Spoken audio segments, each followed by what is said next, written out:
Chapter 1. Willow Hawthorne had decided on a divorce.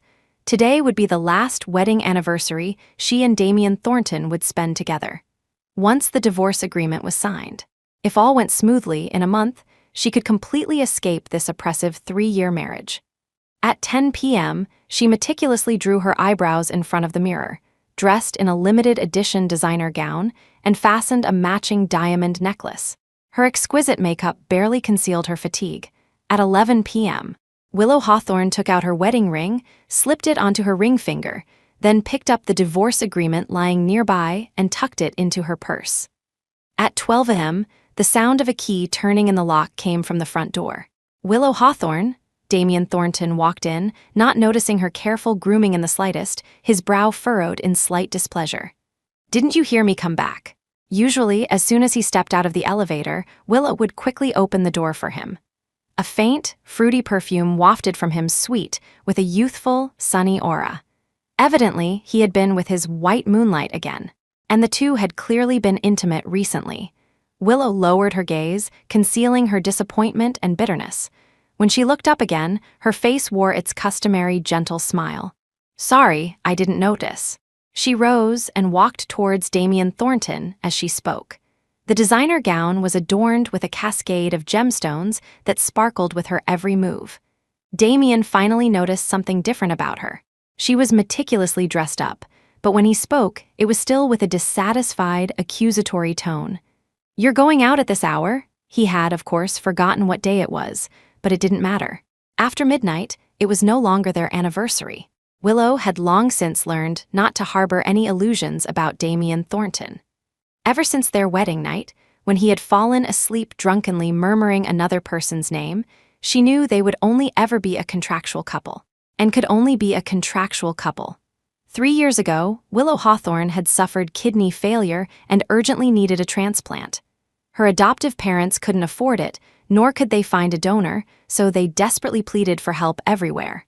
Unable to bear their suffering, she had planned to go to a rooftop and jump.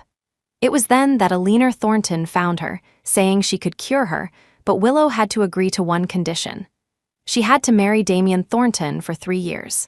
Eleanor promised that Damien would let her go after 3 years and would provide her with as much convenience as possible. The reason was simple. She bore a striking resemblance to Damien Thornton's first love, and both were music majors. And that first love, forced into a marriage with a wealthy foreign family, had left him completely.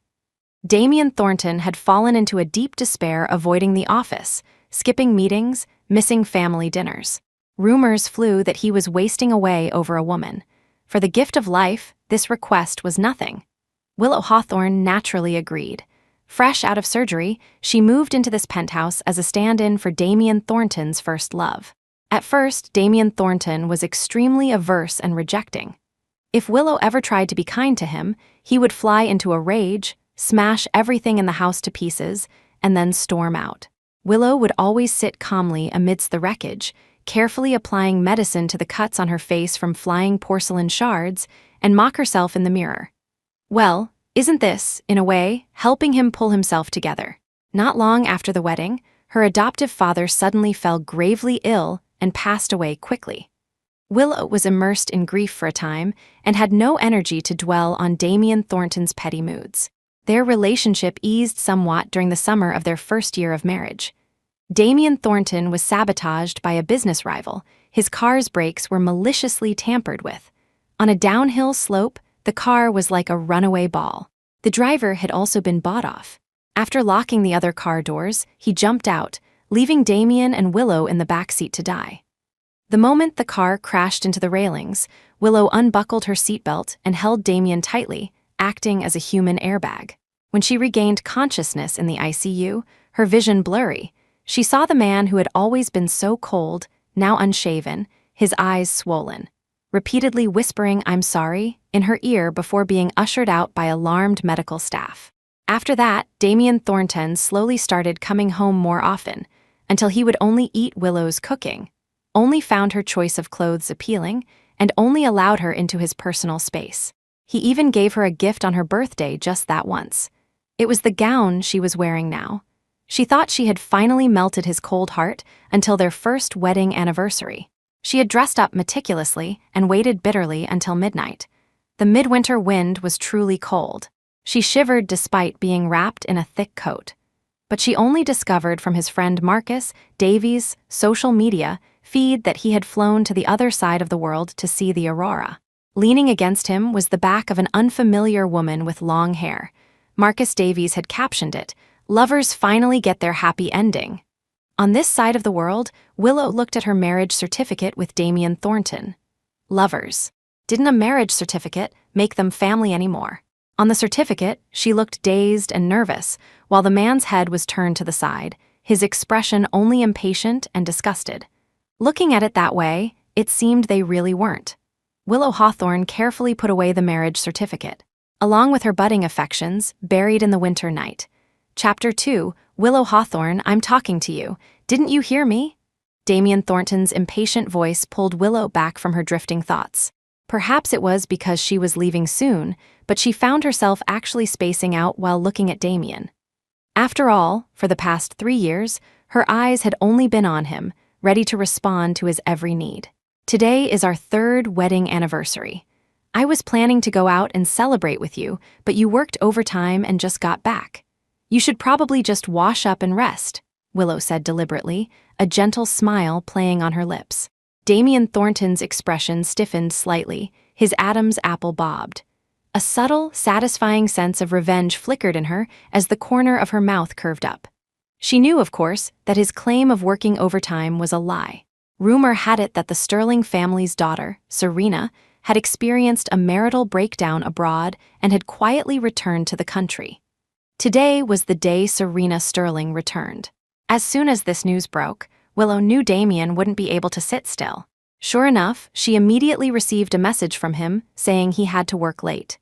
At that very moment, his secretary had also just replied to her, saying that her boss had already driven away from the company. Seeing him return so dejected and clearly in a bad mood, he had probably failed in his pursuit of love. Damien reined in his temper slightly, without a hint of apology. It's not too late to have the restaurant deliver now. It's cold outside, not good for going out. It sounded like he was being considerate of Willow, but she knew he was just too lazy to spend time and effort on her. Willow wasn't annoyed, nor did she remind him that the time had already passed. She agreed readily, all right. After Willow had ordered from the restaurant and changed into her home clothes, she looked up to see Damien putting on his overcoat. She froze for a moment, reminding him, I just ordered. It hasn't arrived yet.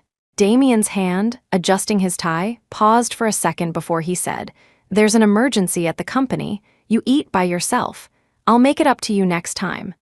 Then he hastily grabbed his car keys and left. His steps were quick, urgent, and he looked very happy. Willow glanced at the car keys. He had taken the Bugatti.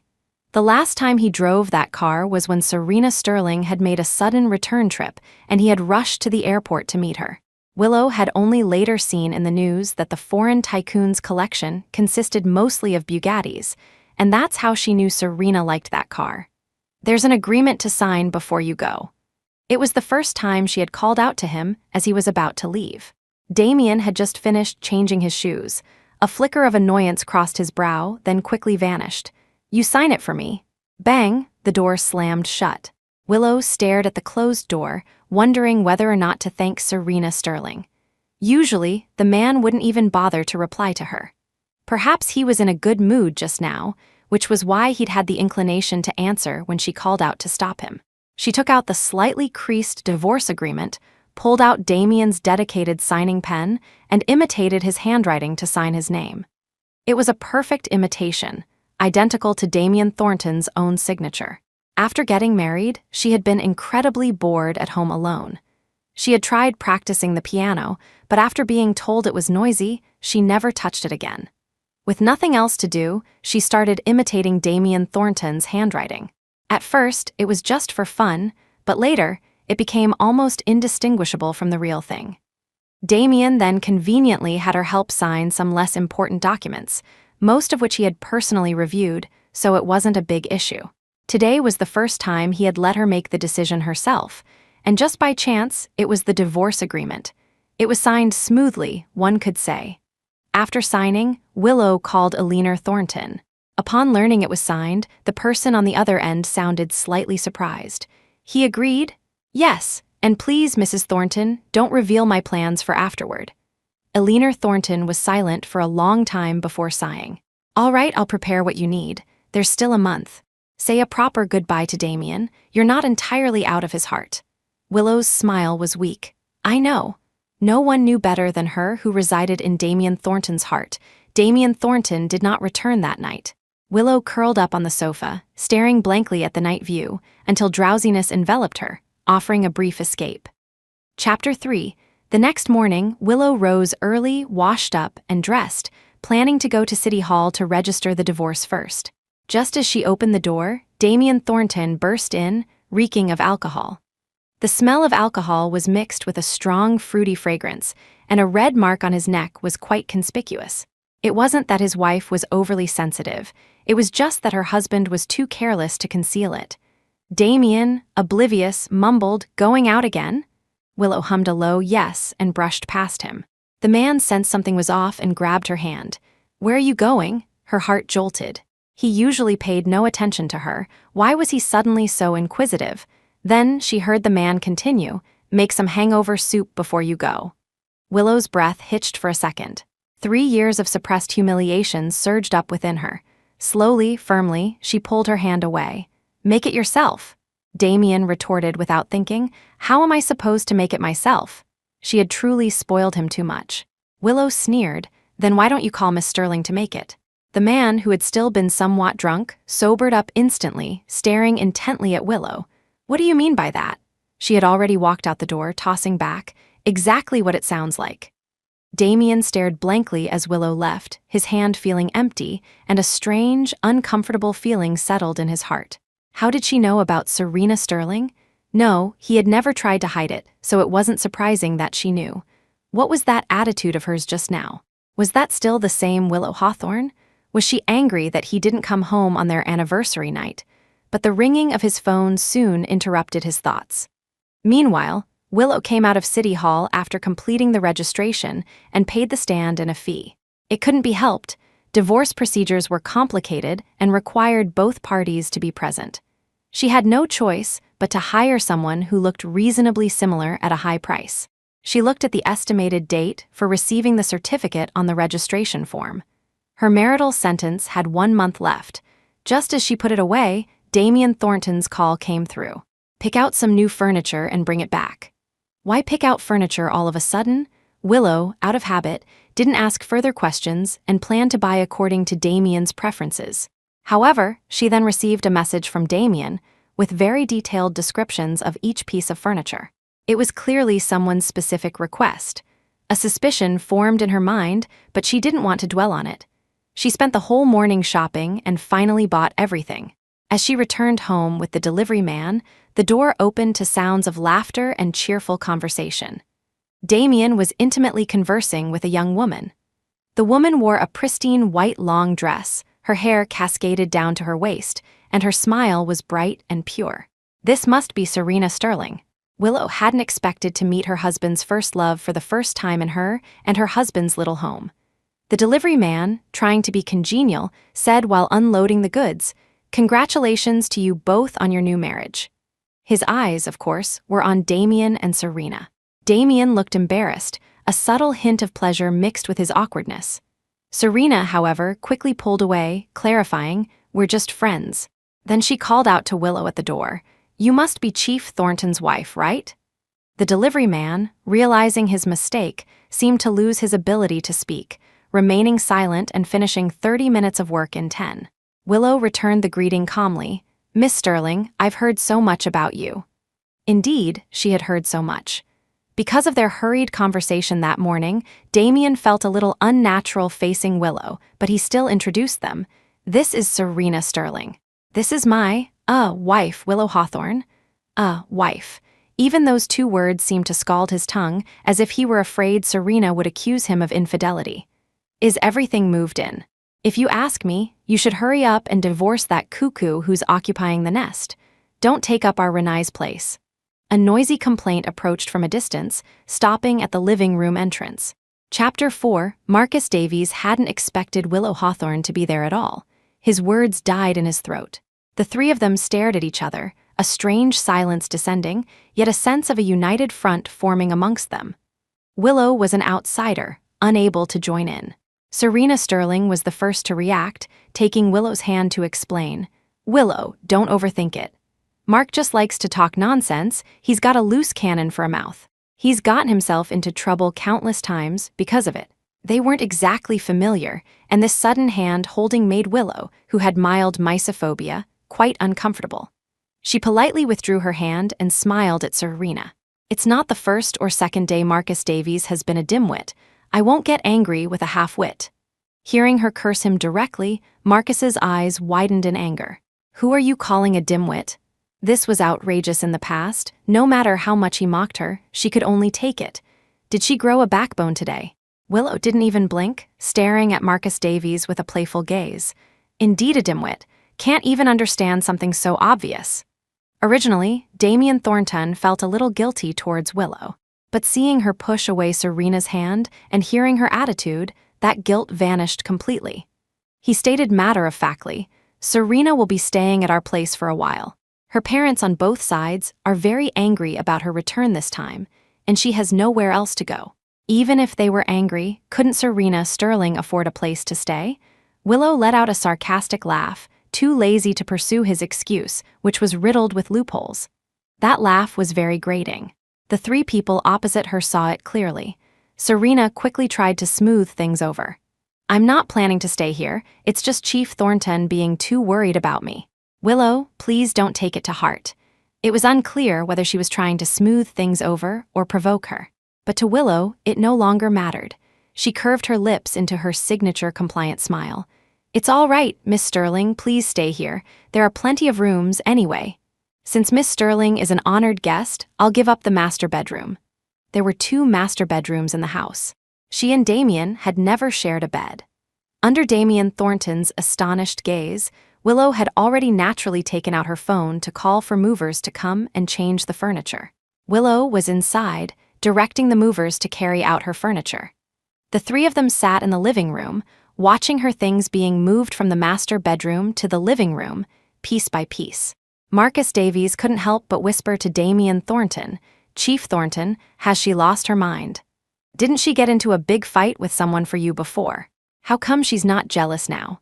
Damien's face was also grim as he stared at Willow's calm and unhurried back. He knew better than anyone that something was wrong with her.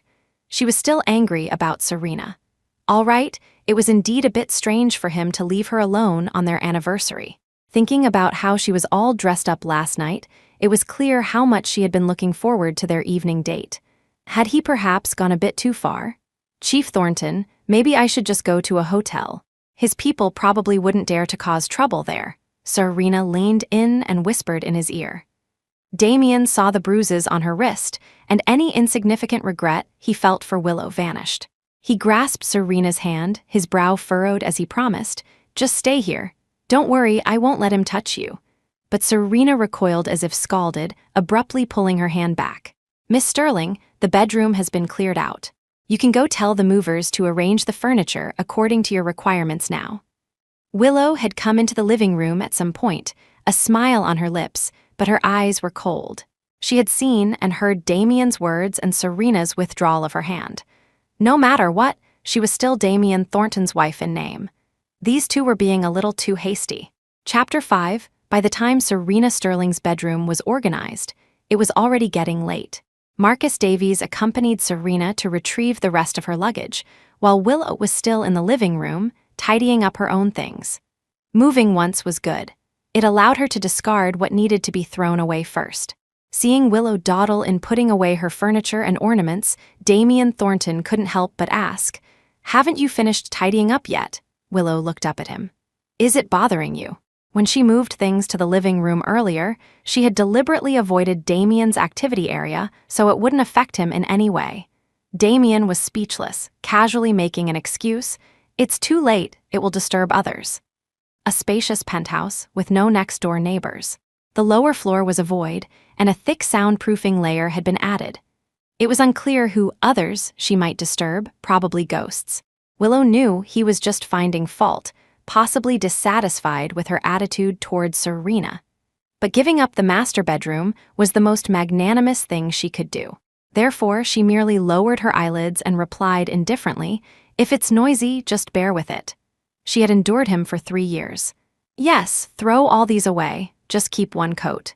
Willow waved her hand dismissively, clearing out the entire wardrobe, leaving only a set of winter clothes enough to get through this month. The movers were overjoyed. Her wardrobe was full of good clothes, and the wardrobe itself was made of solid wood. They happily took everything away. In the end, only a bed frame, a Simmons mattress, a set of winter clothes, and an unopened cabinet remained. Thinking about the contents of the cabinet, she had the movers move it into the room first, planning to sort through and discard things slowly later. Damien Thornton watched everything. When the movers carried the bed and cabinet back into the room, he inexplicably breathed a sigh of relief. Seeing Willow's haphazard way of throwing things out, he had thought she was about to leave for good. As night fell, Willow finally had some free time. She glanced up and saw the night view outside the window. Perhaps it was because she had thrown away so many things, which had also taken away a part of her heavy emotions. For the first time in a long while, she felt a spark of interest. She walked to the piano by the window and gently played a cheerful tune. She hummed unconsciously, her hands moving faster and faster, and a genuine smile gradually appeared on her face. "You can sing," a question came from the shadows. Thump. Willow, startled, pressed heavily on the bass notes. She looked towards the source of the voice and saw Damien Thornton's silhouette, half in shadow. She had completely forgotten he was still home after all. At this time, he was usually either at the company or at a social engagement. Willow stood up and closed the piano lid, her earlier lightheartedness gone. She began with an apology. "I'm sorry, I won't play the piano at home anymore." Once she left the Thornton house, she would play to her heart's content. Damien Thornton disliked the change in her attitude and pressed on. "When did you learn to sing?" he asked very seriously. Willow froze for a moment, then gave a wry smile. "I've always been a music major." After her marriage, a top music conservatory abroad had sent her an invitation. Only then did she realize her professor had recommended her. She had hopefully asked Damien if she could go. Damien had only said the house wouldn't feel right without her. That one sentence had firmly trapped her in the Thornton household. Naturally, she had missed that great opportunity. She wondered if now that she was divorced, she could fight for another chance for herself. Fortunately, Damien Thornton didn't press further. He stood up and picked up his overcoat. "Let's go. Serena is treating us to dinner." There was no room for discussion. Willow had something she wanted to say, but she swallowed the words back down. This was the first time she had sat in the passenger seat of Damien Thornton's car. This time it wasn't the Bugatti, just their everyday Mercedes. After fastening her seatbelt, she thought for a moment and then made a call. "Hello, Mom. I can't make it back today. I'll come over for dinner next time." Chapter 6. Damien Thornton's heart stirred slightly. He glanced sideways at her, suddenly remembering that today was her scheduled day to visit her family. They had previously agreed that the day after their wedding anniversary, she would go to her mother's place for dinner. However, he had always used various excuses to refuse, and she had always gone alone. Over time, he had completely forgotten even this date. Willow, however, seemed long accustomed to it, calmly answering the questions from the other end of the line. "He's not coming back, he's busy." "Yes, it's fine. I'll have plenty of time to have dinner with you in the future. We can even go on a trip together." What did she mean? What did she mean by plenty of time? Did she have plans for a trip? Damien's throat tightened, a question almost slipped out. He waited for Willow to explain. But after Willow hung up, she said nothing and simply closed her eyes. The green light turned red. Damien could no longer hold back. "When did I agree to go on a trip with you? I have to accompany Serena for the foreseeable future." Willow was trying to rest when she was suddenly hit with this. She stared blankly. "When did I ask you to go on a trip with me?" His brow furrowed. "Then who are you going on a trip with?" Hearing his relentless questioning, Willow opened her eyes in annoyance, her tone sharp. "Well, it's not an affair, that's for sure." She just wanted to close her eyes and rest quietly. Couldn't he just shut up? He'd forgotten the day she was supposed to go home for dinner, yet he was so concerned about what she'd just said. "You!" The red light turned green. Willow closed her eyes again and said calmly, "Just drive quietly." You didn't say a word when we were sitting in the car, so why are you so talkative now that you're driving?" It wasn't as if they hadn't gone out together before, sitting quite intimately in the back seat. But Damien had either kept his eyes closed or stared out his window the entire time. Having someone sit next to him was no different from having a large stone there. Damien was so shocked he even forgot to retort. Was he hearing things? Were those words really coming from Willow Hawthorne's mouth? He even drove past the restaurant, causing them to be 10 minutes late. Willow watched Damien Thornton's hurried back and felt a growing sense of deep emotion. She had been married to this man for 3 years, and he had always been composed and in control. When they first met, she couldn't possibly associate this person with the decadent man Eleanor Thornton had described. It turned out he did have a flustered side, a side he only showed for Serena Sterling. Serena Sterling and Marcus Davies seemed to have been waiting for a long time. As soon as their eyes met, Marcus scanned Willow from top to bottom, then snorted coldly. "It's just dinner, not a beauty pageant." What took so long? He naturally assumed Willow had been dawdling and wasting time. And Damien, even though he heard this misunderstanding, didn't speak up to defend her. She wasn't important. She had understood that long ago. Marcus muttered again, "Told you not to invite her." What a pain in the neck. Willow, being a musician, had excellent hearing. She knew Marcus Davies disliked her. When they had suddenly announced their marriage, Marcus, in front of all the guests, had said that Damien Thornton had only one fiancé. That person, of course, was not Willow Hawthorne. Although Eleanor Thornton had flusteredly pulled Marcus away, Damien had never denied it from beginning to end. Naturally, Damien Thornton's circle of friends did not welcome Willow Hawthorne. Others also gossiped and speculated about what methods she had used to climb into Damien Thornton's bed. After the marriage, Marcus's bullying had never ceased. Humiliating her seemed to have become his pleasure and daily routine. And Willow, for the sake of her reputation as young Mrs. Thornton, had endured it all. At this moment, she slowly took off her coat, looked at Marcus Davies, and curved her lips. "If you find it such a pain, you can leave." The same as always, her signature, Mrs. Thornton's smile. Today, however, it was particularly laced with mockery. Marcus couldn't stand this provocation. He gritted his teeth and retorted, "You're the one who should leave. Always being a third wheel. You don't really think you're young Mrs. Thornton, do you?" Chapter 7, Serena Sterling immediately intervened with an apology. Damien Thornton remained silent. The three of them, in a coordinated act, were performing a terrible play. Willow ignored them, engrossed in ordering her food. After she finished, Damien took the menu, quickly ticked off a few items, and handed it directly to the waiter. Then he said to Serena, "I ordered a few of your usual favorites. We can add more later." And then the three of them started chatting. They talked about the past, amusing anecdotes, and embarrassing moments they'd shared.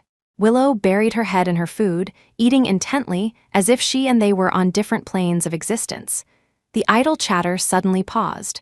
Serena looked at Willow, seeming genuinely apologetic. "I'm sorry, I forgot about you. Have you and Chief Thornton done anything interesting together?"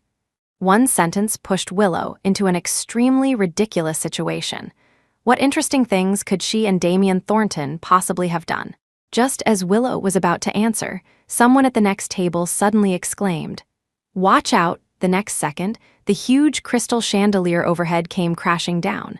Damien Thornton shouted, "Serena!" He shoved Willow aside, using the momentum to leap across the table, and rolled several times with Serena in his arms. And Willow was pushed directly under the path of the crystal chandelier. The sound of shattering crystal exploded in Willow's ears. Customers in the restaurant screamed and scattered.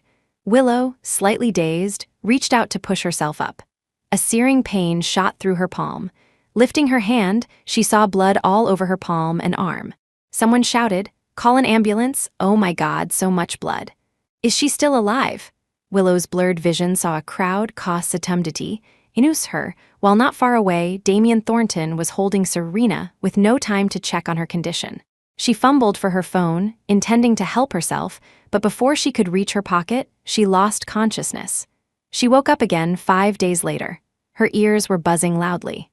Willow opened her eyes and realized the old man in the next bed was watching the local news. Coincidentally, her incident was being reported. A sudden fall of a restaurant chandelier injured 2 people, who have been sent to the hospital for treatment. Relevant departments are investigating. Then it cut to surveillance footage from the time and videos uploaded online by concerned passersby. The scene in the footage was a complete mess. The chandelier had smashed onto the floor, scattering everywhere. And amidst those sharp crystal fragments lay a person, covered in blood. But no one cared about her condition. At the end of the footage, in the corner of the screen, Damien Thornton was seen anxiously half-supporting Serena as they walked out, neither showing any obvious major injuries. Willow stared blankly, watching the entire news report. She leaned against the headboard, her mind empty. "You're awake?" A middle-aged woman came in carrying a large bag of fruit. Seeing Willow's eyes open, she sat down on the edge of the bed, her face full of distress. Seeing the visitor, Willow's tightly furrowed brow relaxed a little. "Mom, why did you come?" Martha Hawthorne's eyes were bloodshot. It looked like she had stayed up all night, but she didn't care at all. She took her daughter's hand, wanting to say something, but when she opened her mouth, only tears welled up. Fighting them back, she finally just hugged Willow tightly, choking out, "It's Mom who has wronged you." She had seen everything of how Damien Thornton had treated her daughter these past few years, but weighed down by the debt of saving her life, she really couldn't say much. Fortunately, this torment was about to end. Hearing her mother's choked sobs, Willow's heart also ached. She hugged her back. "What are you saying? If it weren't for you, I would have died in that snowstorm long ago." Mother and daughter held each other quietly for a while, their emotions calming down. Martha Hawthorne then spoke about Willow's condition. "The doctor said there are multiple lacerations, but thankfully no tendons were injured. You should be fine after half a month of rest." Half a month. There was still half a month until she could get her divorce certificate. Perfect. Being hospitalized also saved her the trouble of dealing with Damien Thornton. She asked casually, "Has he been here?" They both knew who he referred to. Chapter 8. Martha Hawthorne choked, wanting to lie to make her daughter feel better. But Willow had already seen through it, shrugging indifferently. "It's better if he doesn't come. Looking at him makes me sick." Martha Hawthorne looked at her daughter with love and guilt, wanting to comfort her but not knowing where to start. Fortunately, fortune and misfortune go hand in hand. During Willow's hospitalization, she received a reply from the university she had applied to. They offered her a chance, but required her to first submit an online interview video. Singing with her voice wasn't difficult. The hard part was where to find recording equipment now. She hadn't touched this profession for 3 years, and the equipment she had saved up to buy had long since been sold off, passing through who knows how many hands. After much thought, only a leaner Thornton had this capability. Willow considered for a long time before making the call while Martha Hawthorne was out. It had been a long time since she had spoken to a leaner Thornton. A leaner Thornton, on the other end, sounded fairly natural. "Are you feeling better?" Willow replied politely. "I'll be discharged soon." Then she stated her purpose directly. A leaner Thornton, of course, agreed readily, then paused and added, "Damien has been busy lately, so he hasn't come to see you. Don't take it to heart." Willow froze for a moment, then smiled. "Yes, I know." Of course, he was busy. Busy winning Serena Sterling's favor, busy peacocking. For the past half-month, gossip about young Master Thornton pursuing his true love had been flying everywhere. Because the chandelier incident had exposed Serena Sterling, Serena's husband from abroad had furiously pursued her back to the country. The three of them were entangled in a mess, with headlines even asking, "Can young Master Thornton win back his first love?" Everyone tacitly assumed that she, young Mrs. Thornton, didn't exist. As Willow hung up the phone, she heard a leaner Thornton add, "No matter what, please make an appearance at the celebration gala 2 weeks from now. It's good for everyone to part on good terms." It was a request from her lifesaver. She couldn't refuse and agreed. Looking at the date, it was coincidentally the day her cooling-off period ended. Another week passed, and on the day the cooling-off period ended, Willow was also due to be discharged from the hospital. Martha Hawthorne went to get the car first, while Willow handled the discharge procedures alone. The young nurse asked with a hint of concern, "Do you really not need to inform Mr. Thornton?" Willow felt it was inexplicable. "Why should I tell him?" The nurse said matter-of-factly, "He has always been very concerned about your condition." Willow interrupted her, "No need." Concerned about her condition? In his dreams, perhaps. What a joke. Willow first went to City Hall with Martha Hawthorne to get the divorce certificate, following the same procedure as before. The clerk was initially a bit suspicious, but seeing her limping leg and remembering the previous news, they quickly processed it. At the same time, their impression of Damien Thornton worsened. Upon receiving the divorce certificate, Willow's heart finally settled. She didn't want to go back to that shared home. Fortunately, there weren't many things inside. If she didn't want them, she didn't want them. Just as she settled down at her mother's place, Damien Thornton's call came. Full of accusation, "You've been discharged?" Willow didn't much care about his emotional fluctuations. "Yes." The dissatisfaction on the other end intensified. "Why didn't you tell me? I'm coming home right now." "No need, I'm not at home." The phone was silent for a second before his tone deepened. "What do you mean, not at home?" Willow suddenly felt this person talked a lot of nonsense. She replied casually, "It means I'm not at home. See you at the celebration gala." She hung up first. This was the first time in 3 years she had actively hung up on Damien Thornton. However, a man with such strong pride as Damien Thornton would definitely call back to get to the bottom of it. Sure enough, the phone rang again. She turned it off directly. The world was quiet. Anyway, Damien Thornton wouldn't come looking for her. He wouldn't care if she lived or died. Otherwise, why hadn't he shown his face even once during her month-long hospital stay, not even bothering to put on a superficial act? Chapter 9, 8 p.m., The Celebration Gala. Willow Hawthorne deliberately wore the only gift Damien Thornton had ever given her and arrived at the banquet hall punctually. Although the cast was off, she still wasn't quite used to high heels, so she wore a pair of flats. A waiter eagerly asked about her companion. Just as Willow was about to speak, she caught sight of Damien Thornton and Serena Sterling getting out of a car, arm in arm. The three of them met eyes at the main entrance. Serena quickly released Damien's arm, her expression somewhat urgent, as if wanting to explain something. Willow, limping slightly and with some difficulty, walked over and naturally linked her arm with Damien Thornton's. "I'm with Mr. Thornton." Damien Thornton's peripheral vision caught Serena and his hand started to pull back. But Willow didn't give him the chance, gripping his arm tightly, almost forcibly restraining him. As a result, as soon as they entered the banquet hall, Damien immediately flung off her hand, his expression unpleasant. It was called a celebration gala, but it was actually a social battlefield. Everyone knew how to read the room. Since even Damien Thornton didn't pay Willow any mind, others were even more blatant. "Is that woman in the red dress young Mrs. Thornton? My heavens, that's an old model from 2 or 3 years ago. Isn't she embarrassed to wear it out and shame the Thornton family? And what are those shoes? Where would young Master Thornton find the time to care what she wears now? Didn't you see that the young master of the Smith family is here today too? There's definitely going to be a good show later." Willow heard everything clearly, but leisurely sipped her drink in a corner, occasionally glancing in Damien Thornton's direction. He was like a knight protecting his flower, firmly shielding Serena Sterling from all possible harm. "Young Mrs. Thornton, drinking alone and feeling down?" A flippant, teasing voice. Willow turned her head. It was someone who had business dealings with the Thornton family, surnamed Miller, she thought.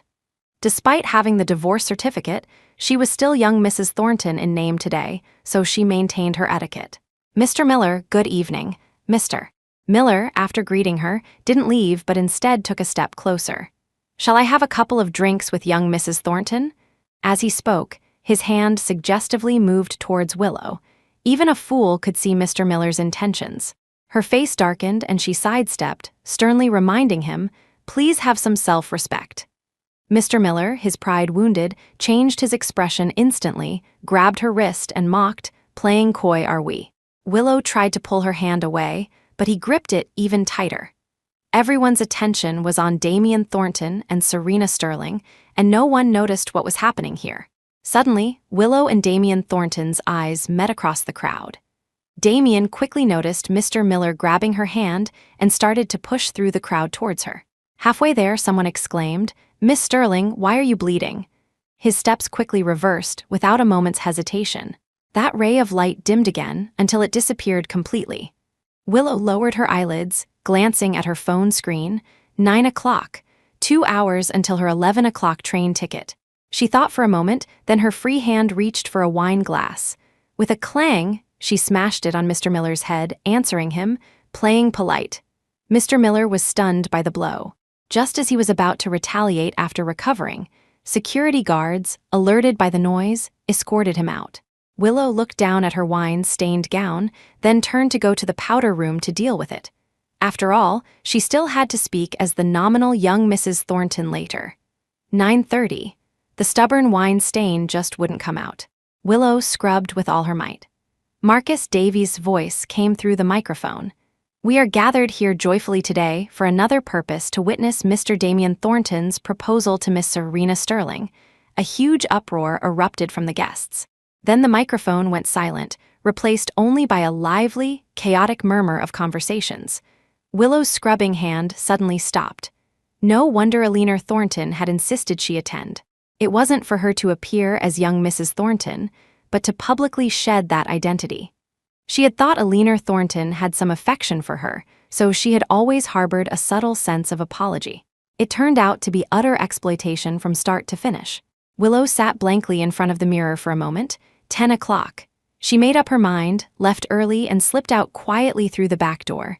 11 o'clock. The station was deserted. Willow, carrying very little luggage, boarded the long-distance bus on time. She had done all she could. Willow Hawthorne's life, like a summer bloom, was finally about to blossom brightly. Chapter 10, Damien Thornton, finally managed to brush off Marcus Davies' teasing and settle Serena Sterling. He turned to look towards the bar area, but it was empty. His face immediately tensed. He instructed Marcus, "Take care of Serena." He himself strode towards the bar and asked the bartender, "The man and woman who were here earlier?" He had clearly called security over to check the situation. The bartender answered honestly, "The man was kicked out. The lady seemed to have gone to the powder room." Damien went to the powder room and knocked before entering. It was completely empty, not a soul in sight. An inexplicable panic seized him. He quickly took out his phone and called Willow Hawthorne. "Sorry, the number you have dialed is temporarily out of service." The mechanical female voice was icily cold. Had she blocked him? What was she angry about? Angry that he hadn't gone to see her, or angry that he hadn't rescued her in time just now? Serena Sterling, her face full of worry, came looking for him. "Where's Willow? I haven't seen her since just now. Is she angry?" Damien was extremely annoyed. Why had this usually magnanimous person become so petty recently, always disappearing at the drop of a hat? "Don't worry about her. She'll be fine after a few days of sulking by herself." Just as he was speaking, Alina Thornton also approached. "Damien, Serena, you're both here. Perfect." She walked in, closed the door, and looked at them lovingly. "I organized this celebration gala with another purpose in mind. It would be best if you two got engaged today." Both Damien Thornton and Serena Sterling were shocked. "Mother, what are you talking about? I'm already married." That was also why he had refused Marcus Davies' teasing earlier. Alina Thornton froze, looking at Damien suspiciously. "Didn't Willow tell you? Then how did you get the divorce certificate?" Damien's mind went blank for a moment. "What divorce certificate?" "Yours and Willow's divorce certificate." She took out her phone and showed him a photo. It was the cover and inside of a divorce certificate. The date was very recent, a week ago. A week ago? Wasn't that the day Willow Hawthorne was discharged from the hospital? She had been in the hospital for about a month in total. Didn't that mean she had gone to register for divorce the day after their anniversary? Damien mentally retraced the dates, growing more alarmed with each step. No wonder the person who never went out in the morning suddenly left so early, without any explanation. No wonder she suddenly threw away so many things. No wonder she didn't contact him at all during her month-long hospital stay. So she had been plotting this all along, but the divorce agreement required both parties' signatures. Willow Hawthorne could never have imitated his signature without his permission. Damien suddenly remembered that on the night of their anniversary, as he was rushing out, Willow had mentioned some agreement, and he had told her to handle it as she saw fit. Fine, this was how she handled it. Damien Thornton's gaze turned cold as he emphasized. "I didn't sign that divorce agreement. It doesn't count if she had told me it was a divorce agreement." Alina Thornton interrupted him. "If you had known it was a divorce agreement, what then? You wouldn't have signed it. You'd spend your whole life with Willow? A lifetime." Those two words seemed too distant. Eleanor Thornton's tone softened a little. Since Serena is back now, and you and Willow are already divorced, why not take this opportunity to get back together? It would also put one of my worries to rest. The two were a well-matched couple, similar in family background and experience. She also understood Serena's forced marriage. This was an ideal match. Damien Thornton, however, looked bewildered, still pondering what Eleanor Thornton had just said. Spend a lifetime with Willow Hawthorne? He had never imagined it, but he had also never imagined a life without her. Chapter 11, after a brief moment of panic, Damien Thornton calmed down. Mother, let's not talk about the engagement for now. Back then, Willow Hawthorne had done so many unreasonable things to marry him. How could she just divorce him like that? It was probably a photoshopped image, designed to make him panic and apologize. The more Damien thought about it, the more likely it seemed. He signaled for Eleanor Thornton not to mention it again. Serena Sterling, who had been silent all along, helped Eleanor Thornton out. Aunt Eleanor, there might be a misunderstanding. Please don't worry yet. Eleanor Thornton sighed. She didn't understand her son's thoughts but respected his decision. During the latter half of the celebration gala, Damien Thornton was somewhat absent-minded. His gaze kept drifting towards the powder room, always feeling that Willow Hawthorne would walk out at any moment. But he didn't see her shadow again until the banquet ended. Marcus Davies saw off a group of friends and came to Damien Thornton's side, punching him on the shoulder. What are you thinking about? Such a great opportunity today, and you didn't seize it. If you had actually proposed, what would that Smith fellow have to do with anything? Over the past 3 years, Marcus Davies had often instigated him like this, and back then, he would just smile. But today, it sounded particularly jarring. Damien Thornton turned and stared at Marcus Davies, reminding him, I am already married to Willow Hawthorne. Unfortunately, Marcus Davies didn't read between the lines, still thinking he was troubled by this marital relationship, and said indifferently, getting a divorce is so simple. It's not too late to propose first and then get divorced. Upon hearing the word divorce, Damien Thornton's temples throbbed. His face turned cold, and he ignored Marcus Davies. He went home with Serena Sterling. Opening the door to his home, he realized for the first time how dark, empty, and quiet this house was. He subconsciously looked towards the sofa, still clinging to a sliver of hope. Willow used to sit there waiting for him, but today it was just empty. Serena Sterling sensed something was wrong with him. Thinking about their conversation in the powder room earlier, she comforted him. Maybe it's just a misunderstanding. Why don't you go check her room? Damien Thornton, however, shook his head. There's no need. She would come back. Willow Hawthorne couldn't leave him. He was very sure of that. But days passed, and there was no sign of Willow Hawthorne returning. Her phone number changed from out of service to non-existent, cutting off even his last thread of hope for finding her. This anger was lasting far too long. Damien Thornton thought this, yet he felt inexplicably restless. After much deliberation, he thought of someone. In a small suburban bungalow, Martha Hawthorne expressionlessly poured Damien Thornton a glass of plain water and placed it thud in front of him. The coffee table and sofa were a size too small. His legs couldn't stretch out properly and had to be uncomfortably propped up. But Damien Thornton didn't utter a single word of complaint. He didn't even glance at the tea, asking urgently, Mom, where did she go? Martha Hawthorne frowned, correcting him, I'm not your mother. Damien Thornton was taken aback and had to obediently change his address. Aunt Martha, can you tell me her whereabouts? Right now, the only person in the world who might know Willow Hawthorne's whereabouts was her adoptive mother.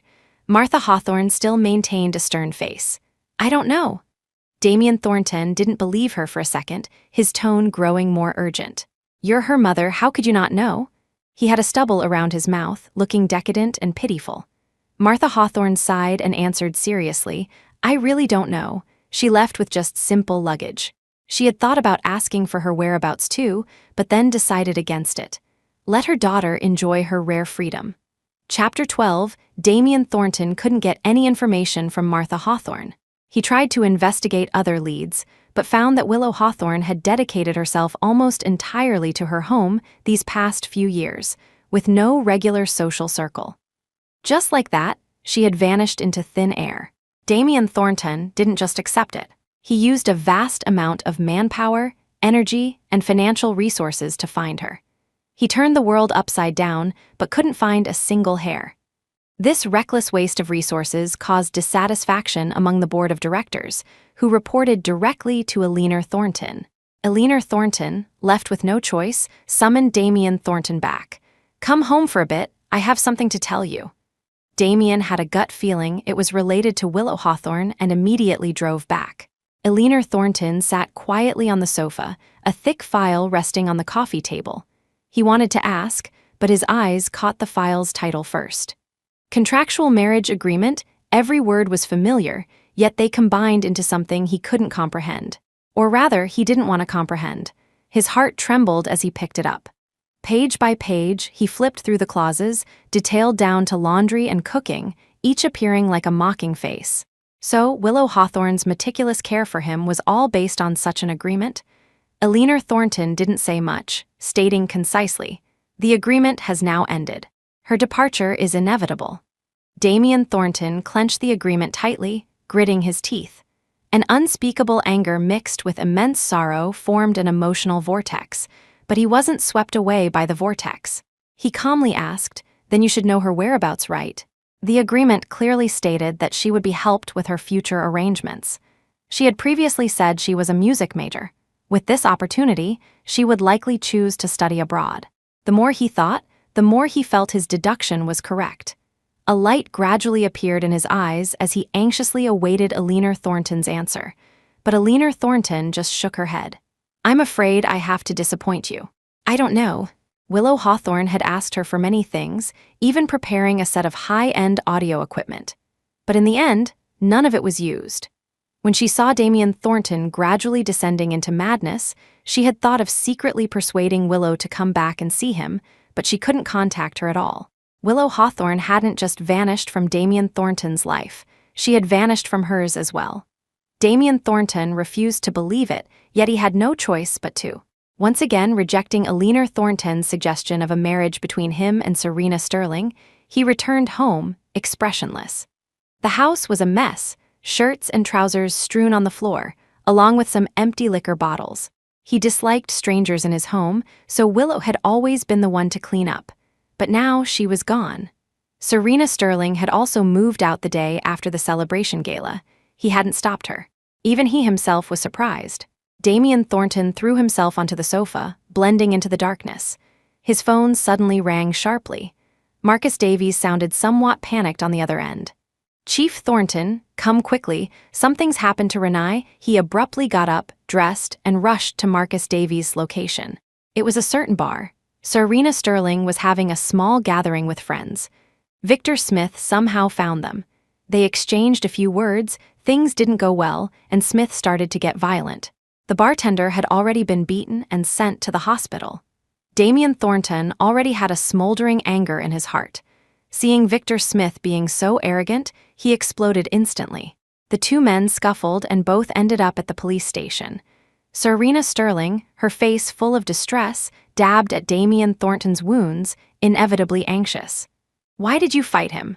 Their physical builds were not in the same league at all. Damien let her tend to his wounds, then suddenly spoke, "Let's get married." Chapter 13, What? Victor Smith, standing nearby, clenched his fists again. Have you no shame? Serena Sterling also lowered her hand, looking at Damien Thornton seriously. Do you know what you're saying? Damien Thornton met her gaze earnestly. I know.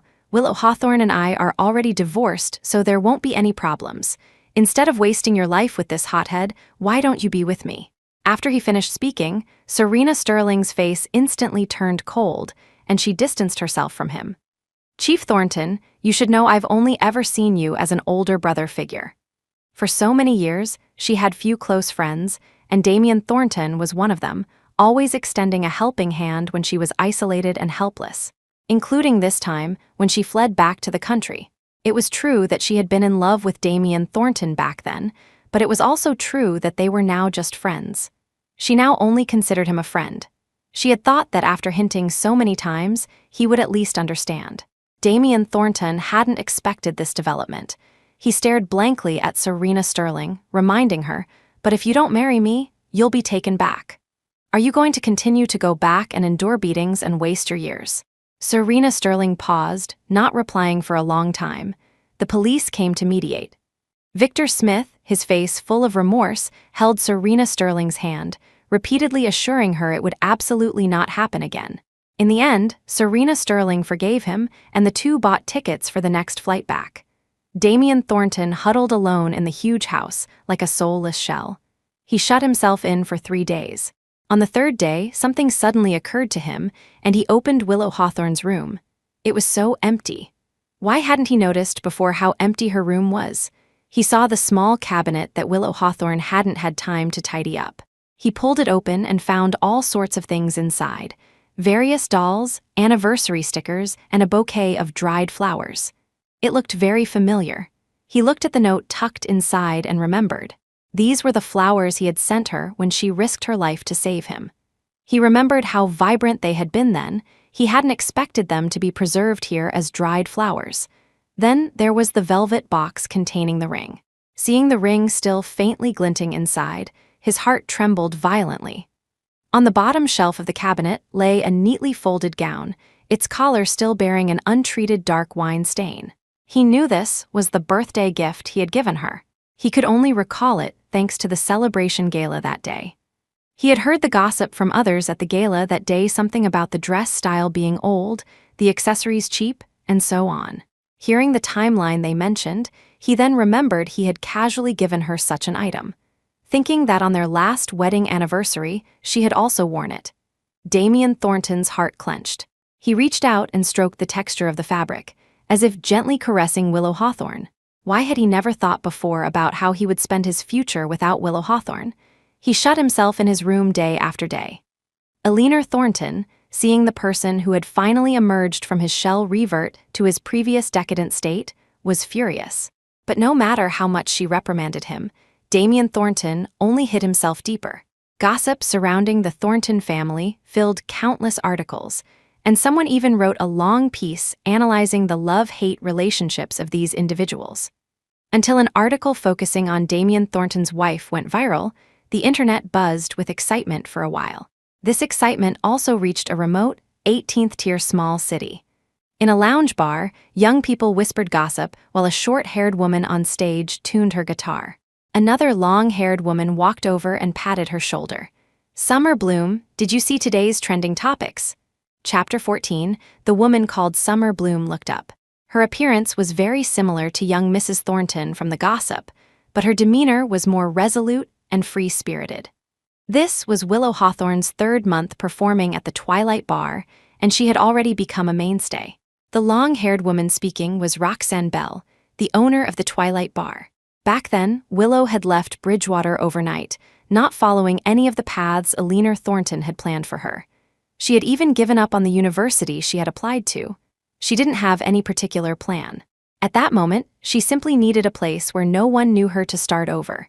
Willow Hawthorne smiled, brushing Roxanne's hand away. "I don't have time to check trending topics." Because as soon as she went online, it was flooded with news about the Thornton family. She wasn't interested and didn't want to get involved. Whether Damien Thornton had gone mad, become foolish, or lost his mind, it had nothing to do with her. Roxanne tutted twice, her gaze flicking to a corner, and she jutted her chin. "He's here again, really not going to give him a chance?" In the corner sat a sunny, boyish young man. After making eye contact with Roxanne, he smiled and waved, then turned his gaze back to Willow Hawthorne, his eyes full of tender admiration. Willow Hawthorne merely glanced at him lightly. No chance. 3 years of torment had left her temporarily uninterested in men. The answer was also what Roxanne had expected. She raised her phone, getting back to work. "Let's take today's flash photo. Thanks to you, the shop's account followers are skyrocketing." Willow Hawthorne put on her baseball cap as usual, pulling the brim low.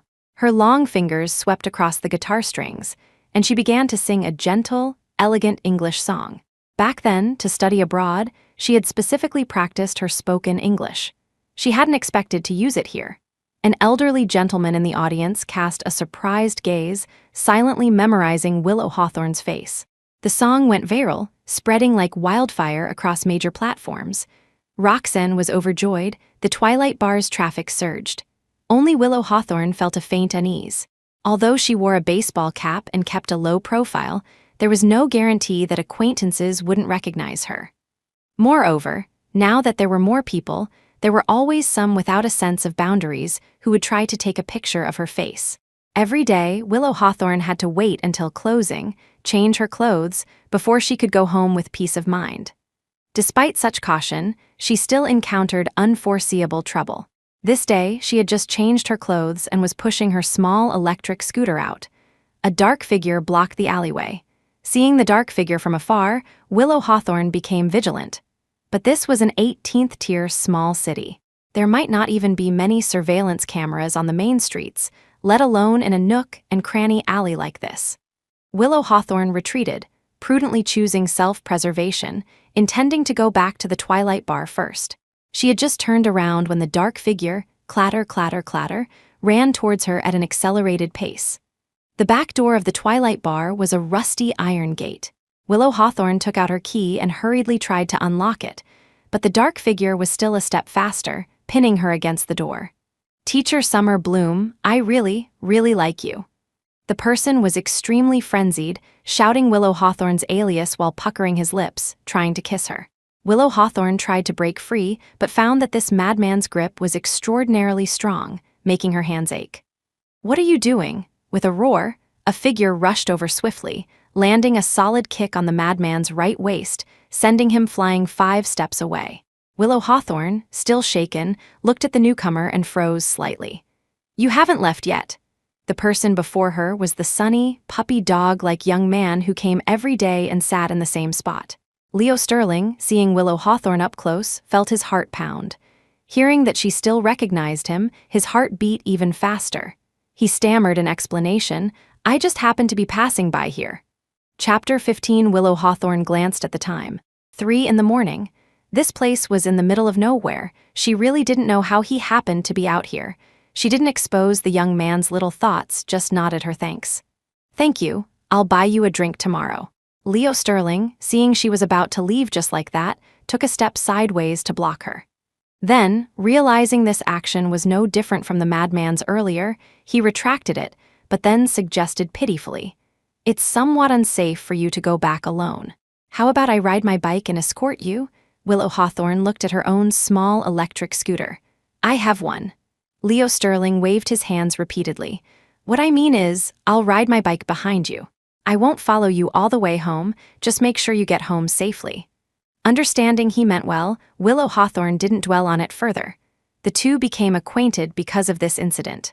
Slowly, Willow Hawthorne learned his name was Leo Sterling, a university student from a foreign university, currently on a leave of absence. When she asked about the reason for his leave, he looked like he couldn't speak of it, so Willow didn't press further. But at least Willow Hawthorne had made her second friend in the city. On the other side of Bridgewater, Damien Thornton stared blankly at the videos circulating everywhere on the platform. The voice of the person in the video was gentle and low, like a babbling brook, narrating softly. The figure in the video was so familiar, yet he didn't dare to recognize her. Could it really be her? How could she be in such a remote place? After that English song, he had started following this lounge bar. Whenever a similar figure appeared, he would save the video. From initial confirmation to eventual repeated viewings, it was like quenching thirst by looking at plums. Until he saw a man's figure frequently appearing in the frame. Whether on the left or right, he could always see the same man in the corner, looking at the singing woman with eyes full of admiration. Who was he? Was he already with this Summer Bloom? This uncertainty tormented Damien Thornton to the point of madness. This Summer Bloom, was it really her? He was eager to confirm, and in his eagerness, he made a decision that he would regret for the rest of his life. In the small city, Willow Hawthorne had a rare day off and had arranged to go out with Leo Sterling for a walk to relax. Just as she stepped out, she received a call.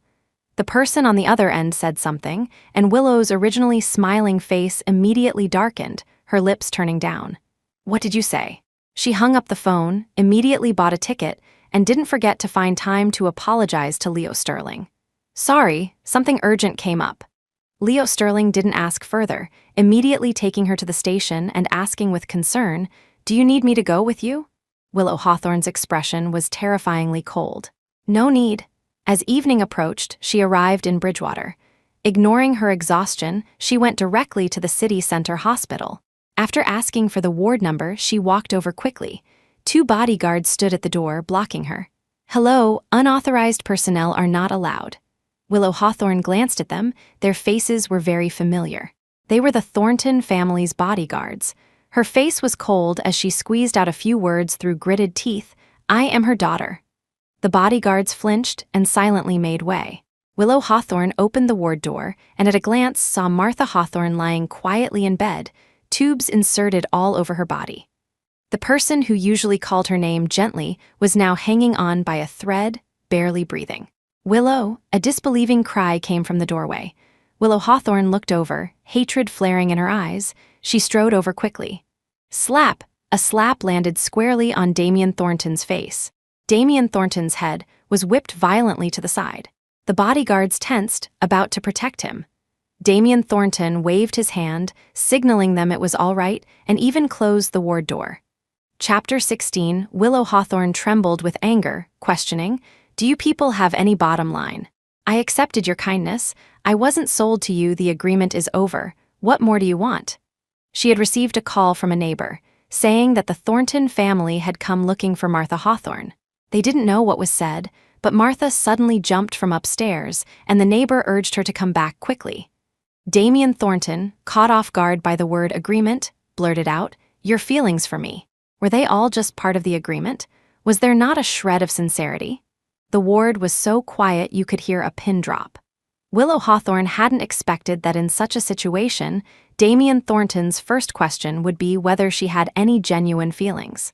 She forced a sarcastic smile, staring at him coldly, emphasizing each word, "No.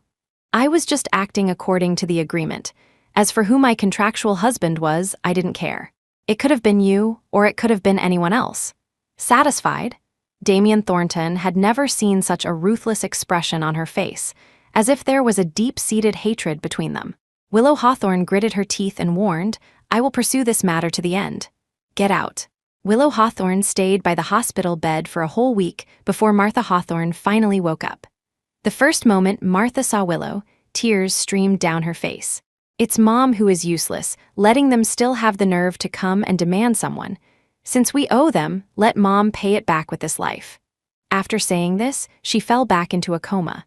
While watching over her, Willow had checked the surveillance footage from home.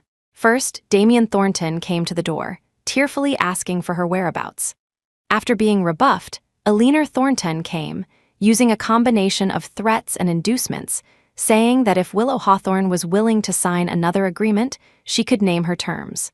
Martha Hawthorne had cursed her away. Both had been turned away.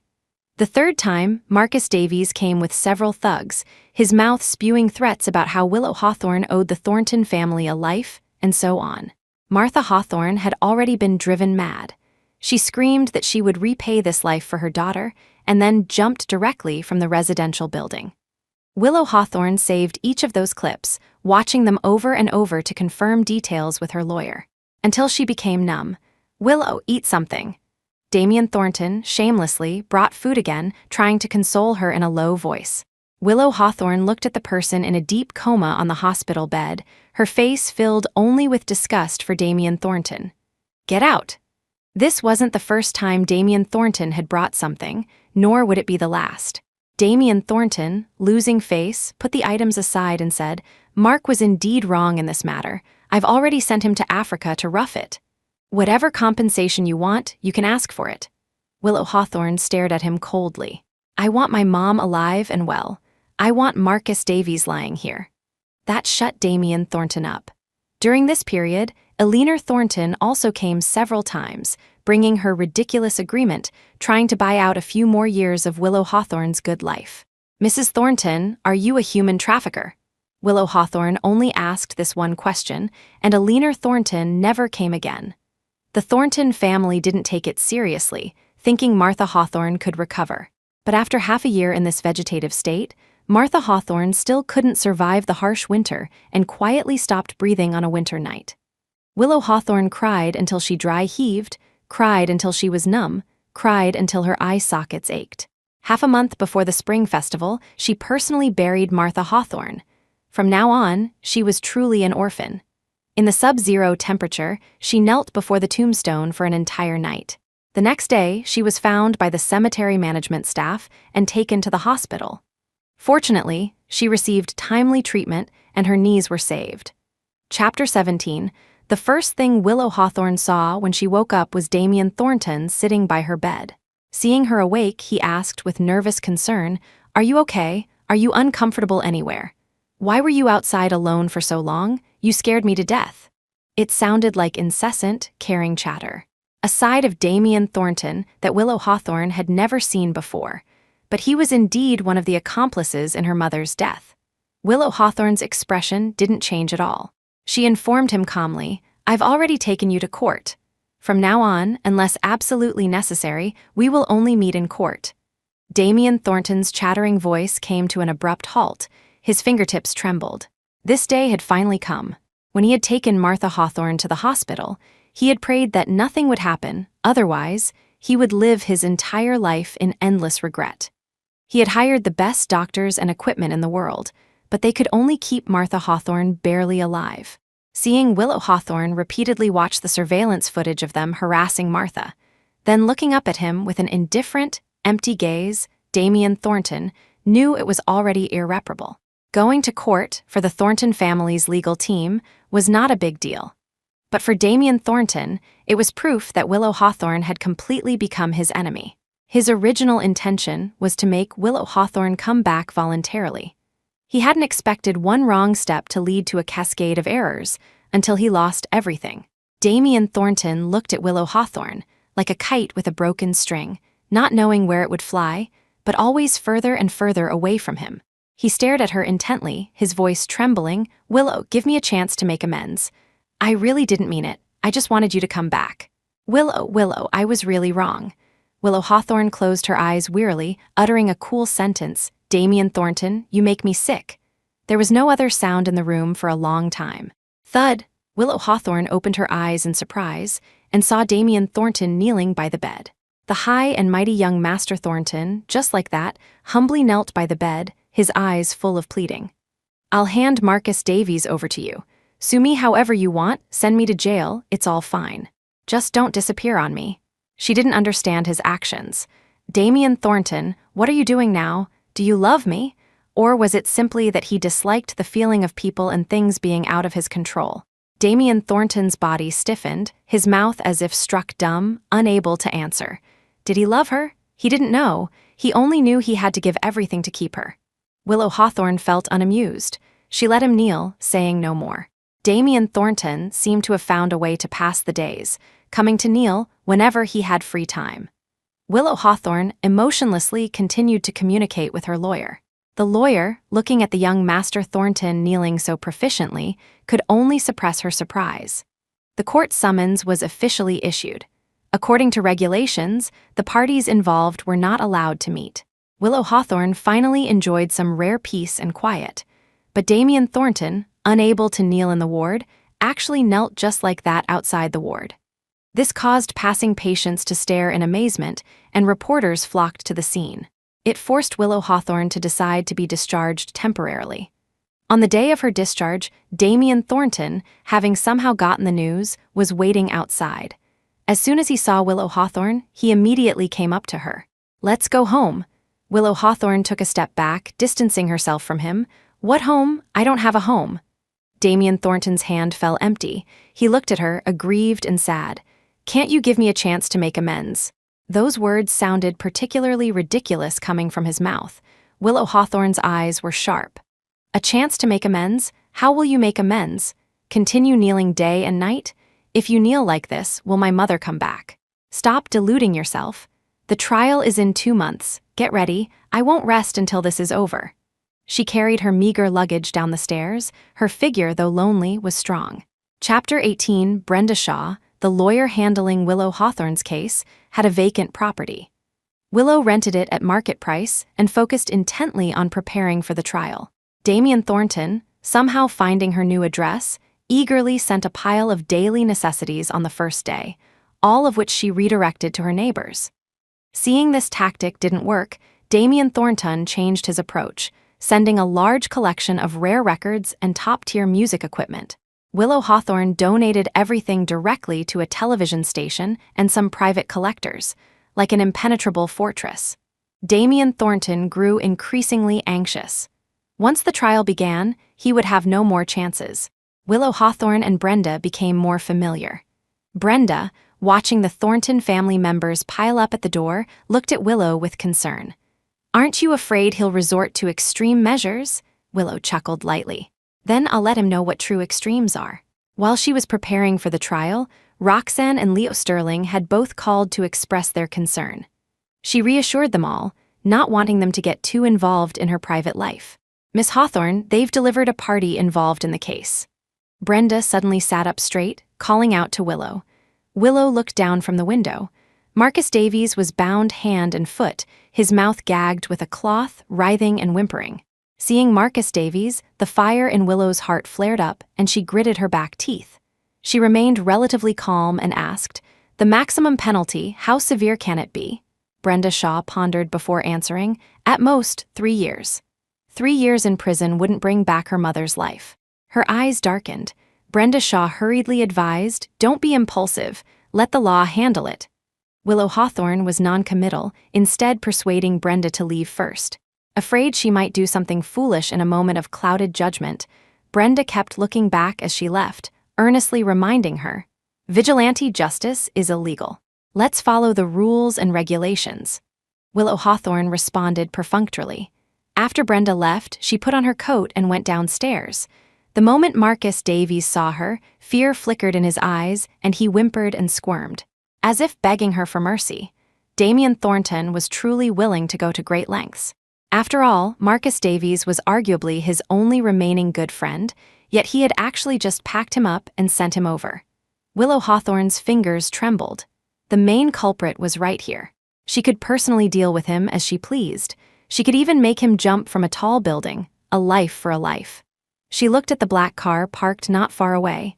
Since she moved here, that car had been parked downstairs. It didn't take a genius to know who it belonged to. She walked towards the car, pulled open the door directly, and met Damien Thornton's astonished eyes. "Take us to the cemetery." Willow Hawthorne escorted Marcus Davies to her mother's grave and pushed him hard to the ground. Marcus Davies' head hit the edge of the tombstone, drawing blood that stained the stone red. "Apologize. Admit your mistake." Marcus Davies used his shoulders for leverage, knelt properly, and kowtowed repeatedly, physiological tears welling up in his eyes from the impact. After a few kowtows, he felt the pain and stopped moving. Willow Hawthorne kicked him, her voice cold. "Did I say you could stop?" He hurriedly started kowtowing again. If Willow Hawthorne didn't say stop, he wouldn't dare to stop. Half an hour passed. The ground in front of the tombstone was already stained with blood, and Marcus Davies' forehead had a large, bloody gash. He could no longer feel the pain. Willow Hawthorne finally deigned to say, "Enough." The moment she stopped, Marcus Davies fainted. Willow Hawthorne came to the car. Damien Thornton immediately sat up straight, anxiously awaiting her instructions. Chapter 19, Take him back. We'll follow legal procedures from here. Seeing she didn't intend to let the matter drop there, Damien Thornton's lips trembled. "Do whatever you want to him. I guarantee you won't get into trouble." Willow Hawthorne scoffed. "Damien Thornton, your guarantee means nothing. Besides, I don't want any more entanglement with you. Let this lawsuit be their final interaction. From now on, may their paths never cross again." Damien Thornton stared blankly as she turned and walked away. Such a long road, yet she would rather walk back herself than be with him again. The only leverage he had was also lost. He felt as if a piece of him was missing. Marcus Davies groggily woke up, glaring angrily at Damien Thornton, never expecting him to go to such lengths for a woman. After the gag was removed, he shouted in shame and anger. The Thornton and Davies families are done. The two families had been friends for generations. No one ever expected it to end like this. When Alina Thornton learned of this, her face turned purple with anger. She took a nitroglycerin pill, and the first thing she did after recovering was to find Willow Hawthorne. "What exactly do you want? Do you have to turn the Thornton family upside down to be satisfied?" The usually graceful and dignified Alina Thornton lost her composure for the first time. Willow Hawthorne looked at her quietly. Did she still think she was that timid little girl from years ago? "Mrs.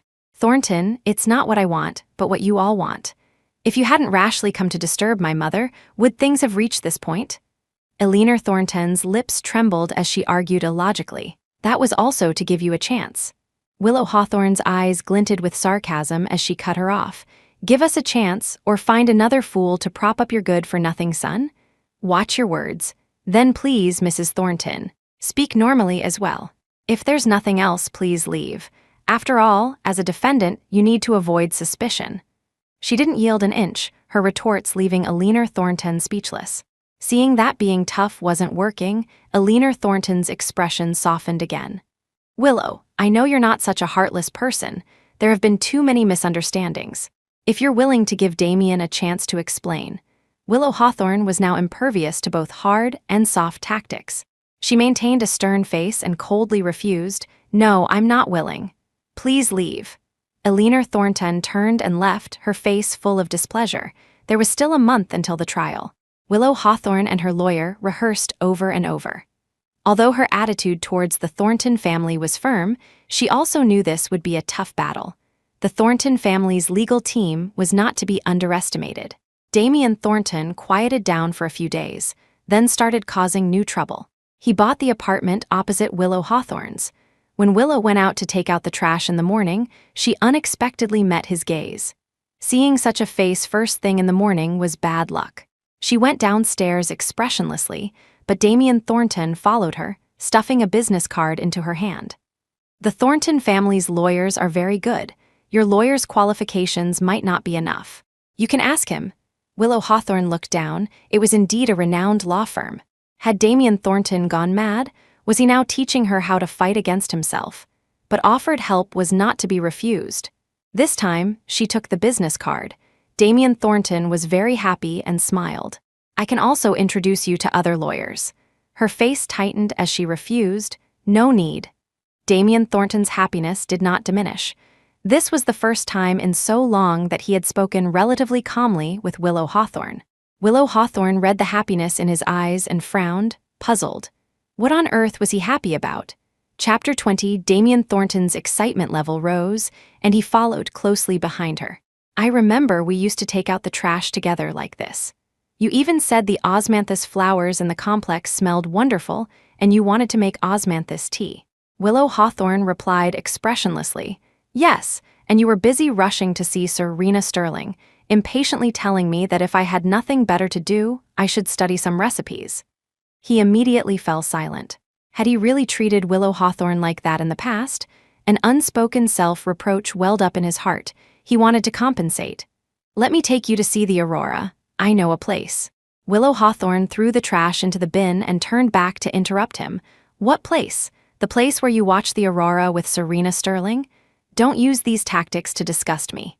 Damien Thornton, you're an adult too. Let's part on good terms. Don't embarrass the Thornton family any further. She finished her sentences one by one. Damien Thornton's expression also crumbled step by step. He sensed that these were Willow Hawthorne's heartfelt thoughts. He watched her walk away in a daze, powerless to hold on. Willow Hawthorne had taken every precaution, fearing an accident before the trial. But an accident still occurred. This day, she was returning home from grocery shopping as usual, walking along an empty pedestrian street. The whine of an engine approached rapidly. By the time Willow Hawthorne realized it was coming for her, it was too late to dodge.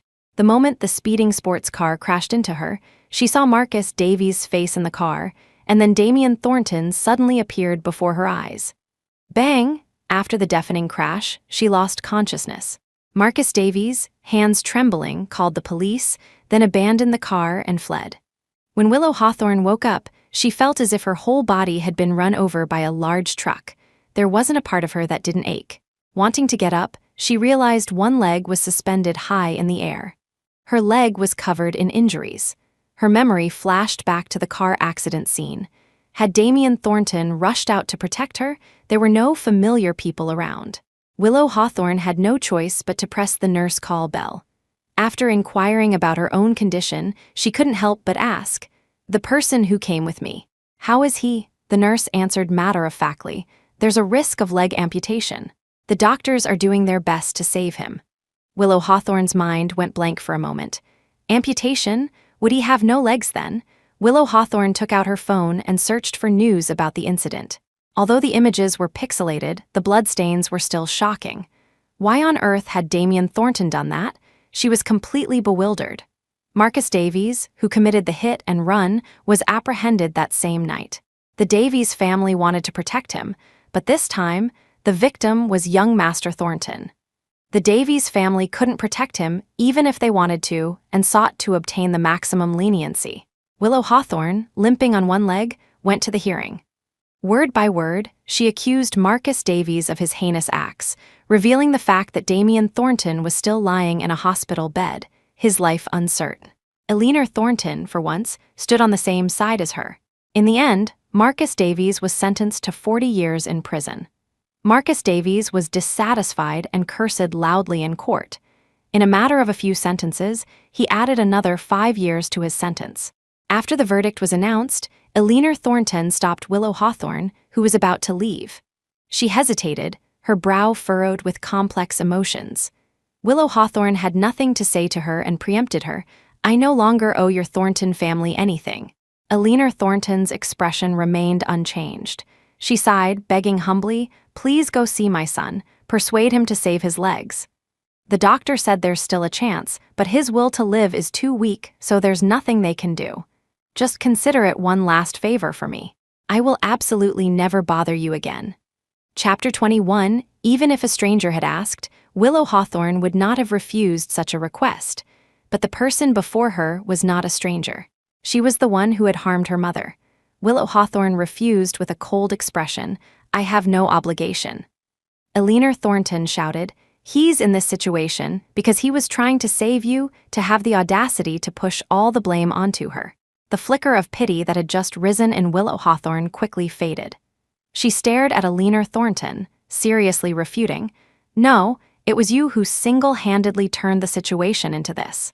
If you hadn't been solely focused on Damien Thornton, I wouldn't have had such a conflict with Marcus Davies." Eleanor Thornton stared at her blankly. "But I also saved your life." This sentence made Willow Hawthorne fall silent. After a while, she answered softly, "I would rather have died that year." Then she turned and left decisively. Returning to the hospital, she was met with a barrage of scolding from the nurse. "How could you just run out without saying anything? Even if you didn't want to tell the nurse, you should have at least told your friend." Friend? Did she still have friends in Bridgewater? Just as she thought this, she saw Roxanne sitting by the ward door, her face stern. After checking Willow Hawthorne's condition, the nurse left, muttering under her breath. Willow Hawthorne looked at Roxanne's unhappy face and forced a guilty smile. "Hi. Hi what? How am I, an ordinary person, fortunate enough to greet the former young Mrs. Thornton? You hid your family situation from me, that's one thing, but even your name was fake. Using a fake name when we first met, I can understand, but are we just newly acquainted? I thought we were already friends." Roxanne's resentment was considerable, and she began to list Willow Hawthorne's offenses. After a long string of complaints, she took a breath, glanced at Willow's plastered leg, rolled her eyes, and softened her tone. "The wound must hurt a lot, right? I saw the news online. I'll take care of you during this time." Willow Hawthorne was both touched and worried. "Then the bar. Leo Sterling is helping to look after it. He knew coming over with me would make you uncomfortable, so he asked me to send his regards. This is his gift for you." It was a rare, out-of-print record. Damien Thornton had given it to her once, but she had passed it on to other collectors. She hadn't expected it to find its way back to her hands after all this time. Only this time, the meaning was different. She was grateful for Leo Sterling's thoughtfulness and put it away carefully.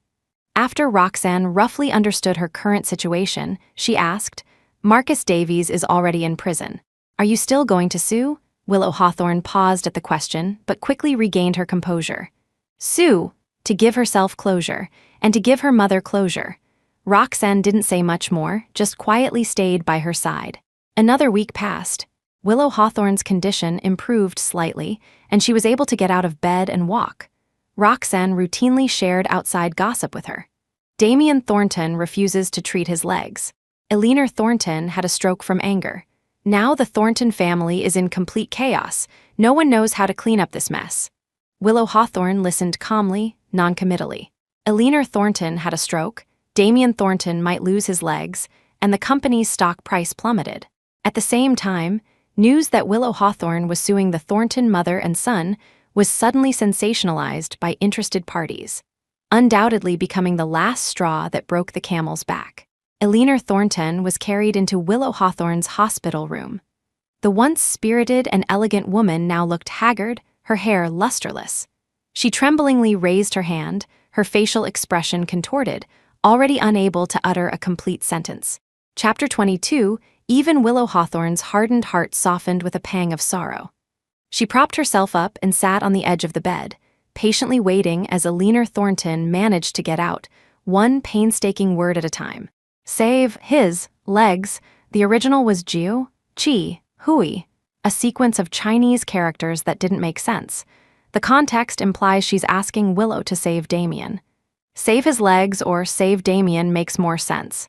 I'll go with the implied meaning of saving Damien's legs as per the subsequent plot points. It was obvious what those words meant. Willow Hawthorne lowered her gaze without answering, merely asking the attendant beside her, "Will Mrs. Thornton be like this from now on?" The attendant nodded. She looked at Eleanor Thornton again and agreed, "I will persuade him to save his legs." Only then did Eleanor Thornton relax her hand. This was the first time Willow Hawthorne had stepped into Damien Thornton's hospital room. The smell of disinfectant was strong. A doctor was talking to him about something. He didn't look like a doctor from this hospital. Seeing Willow Hawthorne arrive, the doctor thoughtfully stepped out first. Damien Thornton had still been complaining about the doctor being long-winded, deliberately turning to one side to avoid looking at him. But the room suddenly fell silent. He turned his head and saw the person he thought about day and night standing quietly at the foot of the bed. "Willow," he sat up excitedly, then, remembering something, turned his face away. "I haven't shaved." Willow Hawthorne looked at the face she remembered, sometimes spirited, sometimes cold and indifferent, sometimes pleading pitifully, none of which resembled the current one, so decadent and lifeless, with a scruffy beard and sunken eyes. She didn't care. She pulled over a chair and sat by the bed. "Thank you for pushing me." Damien Thornton thought she was thanking him and quickly said, "Don't feel burdened. I did it willingly." Willow Hawthorne continued, "Back then, at the restaurant, if you hadn't rushed to save Serena Sterling and pushed me, I wouldn't have been completely crushed by the chandelier. At the celebration gala, if Marcus Davies hadn't said those jeering words into the microphone, I wouldn't have made up my mind to leave. So I want to thank you. At least you were a catalyst for my rebirth." Damien Thornton froze. The scenes from before flashed through his mind. Willow Hawthorne, covered in blood, crushed under the chandelier, he hadn't failed to see it. He had just subconsciously assumed she could handle it herself. Marcus Davies, jeering at the celebration gala, he had scolded him for it afterwards, but he hadn't realized Willow Hawthorne had heard everything.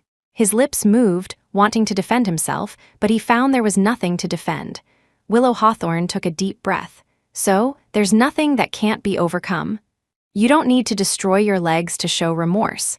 Having no legs represents nothing. I will neither forgive you nor look back.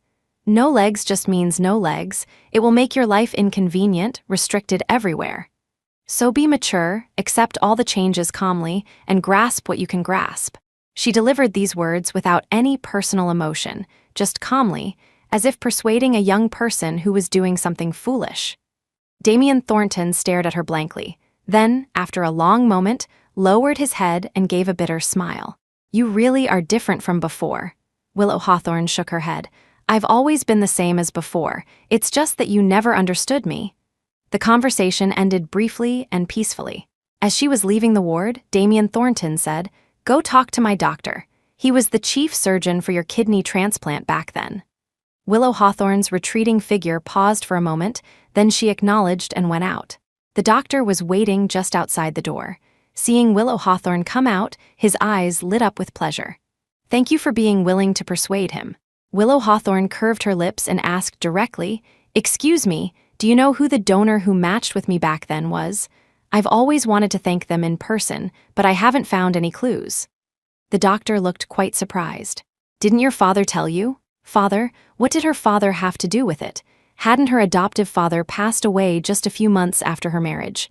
"Doctor, what exactly do you mean?" The doctor told her everything, bit by bit. After Willow Hawthorne heard it all, she fainted. Chapter 23. A day later, Willow Hawthorne leaned against her hospital bed, staring out the window with a numb expression. "Willow, eat something," Roxanne called out, worried. Willow Hawthorne just remained silent. The doctor said her kidney had been obtained through an exchange, her father for someone else. Her father was a match for another person's family member, and that other person happened to be a match for her, so the surgery proceeded logically. At that time, the doctor had just been brought to the hospital by Eleanor Thornton to perform a task, so he had been the chief surgeon for her father. However, right after the surgery, he was urgently called back and didn't follow up on the post-operative recovery. This led to her adoptive father developing an infection and passing away quickly.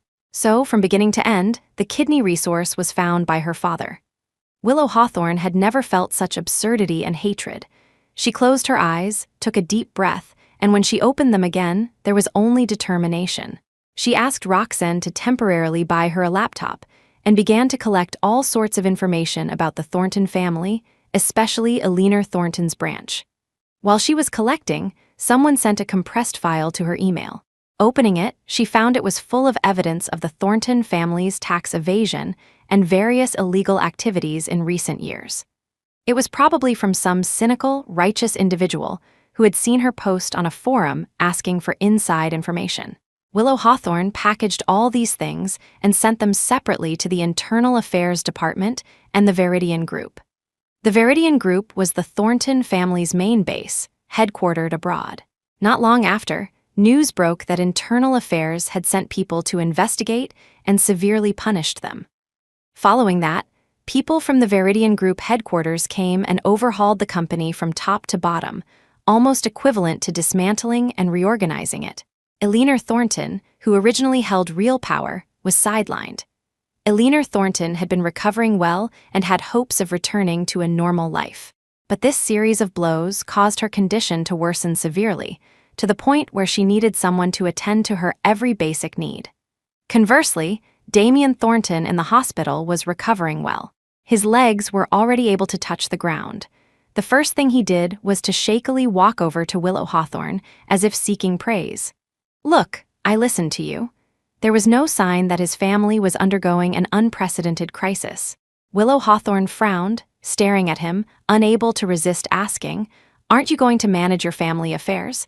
I heard Mrs. Thornton was furious and is looking for you." Damien Thornton was completely oblivious, ignoring her words.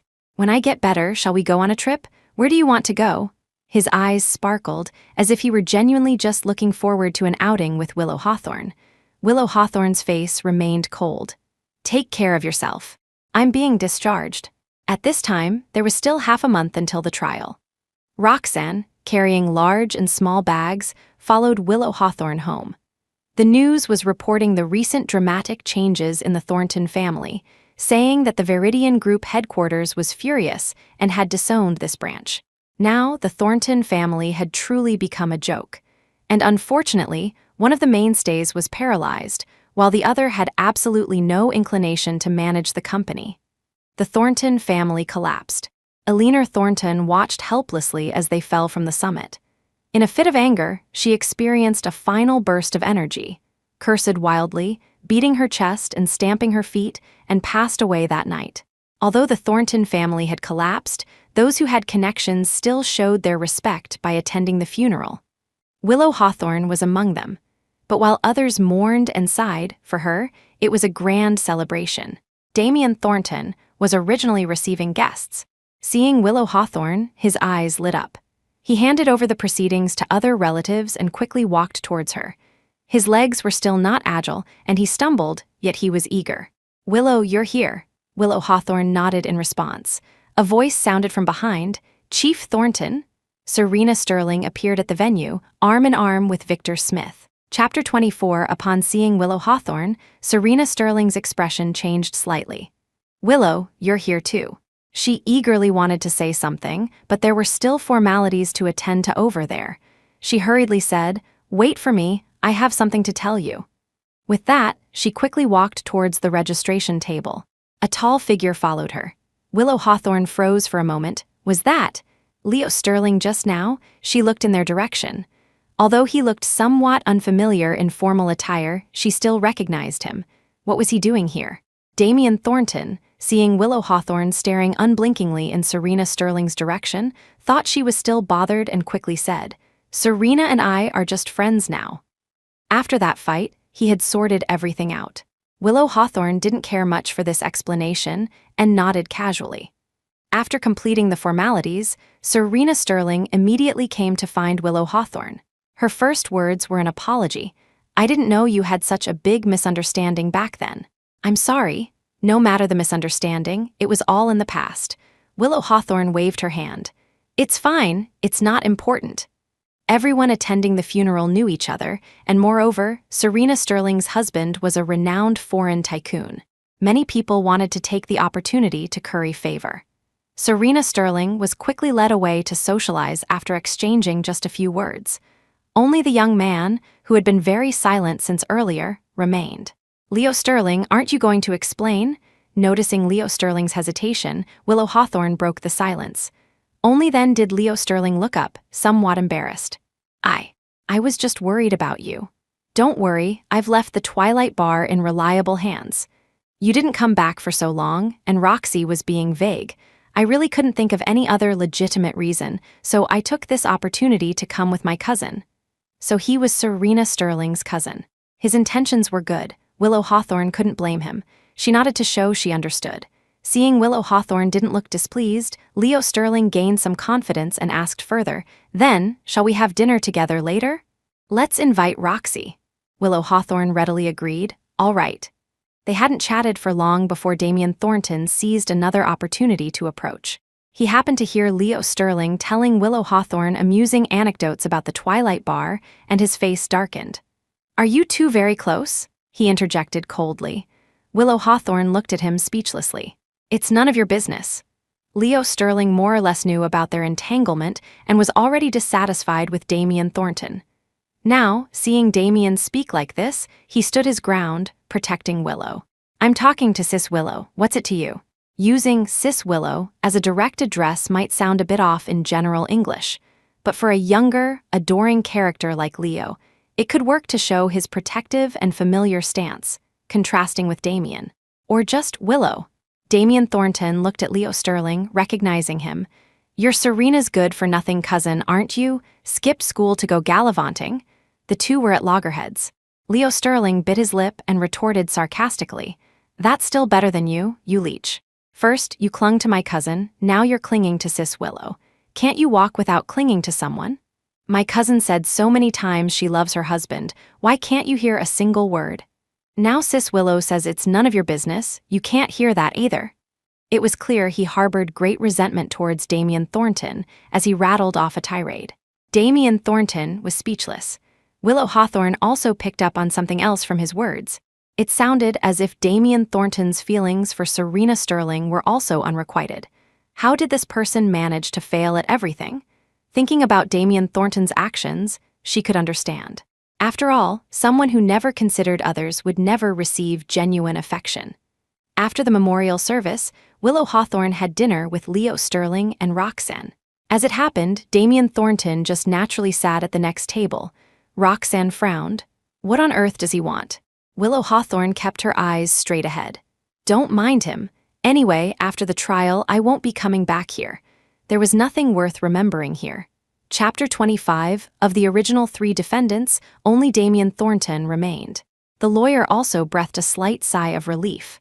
On the day of the trial, everyone waited for the defendant to arrive, but even after 10 minutes, there was no sign of him. Willow Hawthorne frowned, not knowing what Damien Thornton was up to. Before long, the opposing lawyer requested a postponement, saying the defendant had suffered a sudden accident and was hospitalized, unable to appear in court for a short time. It was forcibly postponed for another month. Willow Hawthorne felt a surge of anger. Damien Thornton was clearly doing this on purpose. She rushed to the hospital furiously. After inquiring, she was told Damien Thornton was still in emergency care. Because of a sudden complication with his legs, if not treated promptly, it could affect his brain. Half an hour later, Damien Thornton was wheeled out. Willow Hawthorne's gaze swept over him and stopped. His legs were empty below the knees. The doctor also came out, took off his mask, his face full of regret. He could have recovered well, but he accidentally fell down the stairs. There's no saving them now. Accidentally. Willow Hawthorne, her face cold, crossed her arms and waited for him to wake up. When Damien Thornton opened his eyes and saw Willow Hawthorne by his side, he thought he was dreaming. Willow, confirming she was really there, he sat up abruptly, but he lost his balance and fell back heavily. Despite his disheveled state, his face was filled with surprise. "I knew you'd come to see me. You still care about me." Willow Hawthorne only found him pitiful and wretched. "I don't care about you. I'm disgusted by you. To think of such a way to postpone the trial, I really admire your spirit of sacrifice." The light in Damien Thornton's eyes dimmed. He gave a bitter laugh. "A pair of legs in exchange for you staying an extra month. It's well worth it." Willow Hawthorne stared at him intently, then shook her head after a long moment and said, "You're mad." He looked deeply at Willow Hawthorne. "I'm not mad. I just know what I want now. Incurable." Willow Hawthorne, unable to communicate with him, threw out a sentence. "Don't play any more tricks to postpone. I insist on going to court to give us a formal end, so that if we meet by chance in the future, I can still greet you." She left without looking back. Damien Thornton stared in the direction she left, unable to regain his senses for a long time. As soon as Willow Hawthorne came out of the hospital, Roxanne and Leo Sterling rushed up, looking her up and down, afraid she had been bullied. She smiled faintly. "Now that he has no legs, how can he bully me?" "What?" Roxanne sensed the fleeting sadness in her eyes but ultimately said nothing, just patted her back. With an extra month suddenly available, Willow Hawthorne was still pondering how to spend it when Roxanne came over with a thick strategy guidebook. Under the guise of playing to the fullest, having finally come to the big city, she wanted to see the world thoroughly. Willow Hawthorne acted as a tour guide, with Leo Sterling as the porter, wholeheartedly serving Miss Roxanne. The late spring temperature was just right, sunny and warm. In such fine weather, Willow Hawthorne gradually forgot those dark and gloomy moods. But while she was inclined to forget, someone insisted on making her remember. The park on a weekday wasn't very crowded. Just as Willow, Roxanne, and Leo had found a suitable spot to set up their tent, they saw two people in the distance, one standing, one sitting. Standing was Damien Thornton's secretary. Sitting was Damien Thornton, in a wheelchair. She didn't want this peaceful space disturbed. She whispered to Roxanne, "I'll go over there for a moment." She walked towards Damien Thornton. Seeing her walk towards him voluntarily, Damien Thornton smiled. But when she got closer and he saw her somber face, his smile faltered. Chapter 26, Damien Thornton, have you completely failed to listen to a single word I've said up to now? Willow Hawthorne didn't restrain her tone, blaming him for disturbing her good mood. The man who used to be indifferent to her now looked flustered, explaining awkwardly, "Sorry, I just wanted to say a few words to you, but your phone wouldn't go through, and I couldn't contact you." Willow Hawthorne replied expressionlessly, "The fact that it wouldn't go through means I don't want to answer your calls. I have nothing to say to you. Don't bother me and my friends anymore." She delivered her ultimatum. Damien Thornton nervously tried to grab the hem of her clothes but missed. He leaned forward, his center of gravity shifted, and he fell directly to the ground. The secretary hurriedly helped him back into the wheelchair. His clothes were stained with mud and dust from the ground, but he only cared about trying to make Willow Hawthorne stay. "I really have something to say to you. I promise this is the last time I'll bother you." Other passersby in the park looked over, their eyes implicitly reproachful, blaming Willow Hawthorne for being too heartless. Willow Hawthorne let out a sigh of exasperation and turned to look at him. "What do you want to say?" Damien Thornton's face lit up, and he immediately said, "I won't ask you to do anything anymore. I just hope you can allow me to care about you occasionally." She carefully observed the man before her. In just a short month, he was like a different person. "Damien Thornton, I was the one who sent the whistleblower letter." She stated this calmly. The dramatic changes in the Thornton family had begun with a whistleblower letter. Damien Thornton's figure stiffened. After a moment, a bitter expression appeared. "I guessed as much." He had personally sent her that information. His intention was to test whether she still had any feelings for the Thornton family, for him. It seemed, as she said, there really were none. Willow Hawthorne didn't delve into the meaning of his words, instead asking, "You guessed, and you can still say what you just said. We were never on the same path. Don't keep pestering me. Our fate together ended long ago." Damien Thornton's throat moved, his expression pained. "When did it end? You did love me, right?" She didn't know why he was so fixated on this answer, but Willow Hawthorne could now face it calmly. "Yes, I liked you. But on our first wedding anniversary, when you were with Serena Sterling watching the aurora, I knew it was impossible between us. One must know when to cut losses in time, to stop at the right point. I understand this principle very well. I hope you understand it too." Saying these words, her tone actually became much more magnanimous and relaxed. "I've moved on. You should also make a formal farewell and start a new life." Damien Thornton gave a hoarse laugh and shook his head. He couldn't move on. Willow Hawthorne looked at him with pity and turned to leave. This time, Damien Thornton didn't pursue her relentlessly. He stared blankly for a long time before signaling the caregiver to push him back. As he turned the corner, he happened to see Willow Hawthorne laughing heartily at something Leo Sterling said, as if she were even brighter than the sunlight on her face.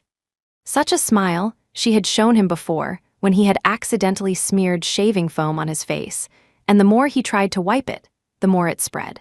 She couldn't help but laugh, then helped him clean it up. But that was too long ago, so long ago that he thought it was a previous lifetime. Perhaps it really was time to let go. His entanglement would only make Willow Hawthorne more annoyed. "Let's go, back to the company to clean up this mess." Someone had to deal with the aftermath. He had been avoiding it for so long. Now it was time to take responsibility. The Thornton family went bankrupt and was liquidated. All that was left for Damien Thornton was a small enterprise and that large penthouse. It was said that he had exchanged company shares for the penthouse, claiming it was very important to him. Willow Hawthorne let these news items go in one ear and out the other, her mind solely focused on music production and the upcoming trial. Chapter 27, on the day of the trial, amidst everyone's anticipation, Damien Thornton finally entered, pushing his wheelchair. When the presiding judge announced the start of the trial, he suddenly raised his hand. "I plead guilty." The courtroom erupted in an uproar. Amidst the noisy discussions, he looked at Willow Hawthorne in the plaintiff's seat, his eyes full of relief. She was probably eager to leave. He would save her some time. Willow Hawthorne's brow furrowed slightly. After confirming he wasn't playing tricks, she quickly relaxed. Little did she know, Damien Thornton then immediately began to state his own faults, deliberately taking the main blame upon himself. Willow Hawthorne's face tightened as she listened. What was he doing? He hadn't done those things he was talking about, but Marcus Davies had. So, in the end, he was convicted and sentenced to 2 years. The sentence was pronounced on the spot. 2 years of imprisonment. But Willow Hawthorne had only expected at most 6 months of labor reform, especially since Damien Thornton was now considered disabled. As he was leaving the courtroom, he passed by her, his expression relaxed. "Don't blame yourself. I need 2 years to forcibly get used to not looking for you." Willow Hawthorne was speechless. The media reported and hyped the matter extensively, and the affair came to a dramatic close. Willow Hawthorne stood at the station, looking at the large words Bridgewater. A complex mix of emotions welling up in her heart, finally dissolving into a light sigh. She returned to the small city with Roxanne, while Leo Sterling continued his studies abroad. While the Twilight Bar was booming, an old professor, Professor Alastair Finch, approached Willow Hawthorne, insisting on taking her for further studies and releasing her records. With Roxanne's encouragement, Willow Hawthorne bravely tried and was exceptionally admitted to the top academy. When Professor Finch found her recommendation letter from years ago, he exclaimed that it was indeed fate. 2 years passed in a flash. Willow Hawthorne graduated early with excellent results and smoothly entered the National Theatre, becoming a deputy principal musician at a young age. Leo Sterling also completed his studies, becoming a cellist. Occasionally, the two would get into heated discussions about music, and their relationship grew closer amidst the arguments. It was time for Martha Hawthorne's death anniversary again. Willow Hawthorne booked her ticket back to the country early. She hadn't been back for 2 years. Firstly, time was tight and her coursework was heavy. Secondly, her life was currently centered abroad. Now that she had finally graduated, her schedule was more flexible. This trip back was also to take out her adoptive parents' ashes. She planned to settle abroad permanently. After settling in her seat, she took out a yellowed notebook. This was her only memory with her adoptive parents, recording ordinary, trivial things like bringing groceries and buying medicine. Now they had all become her immensely precious memories. "Miss, excuse me, is this seat taken?"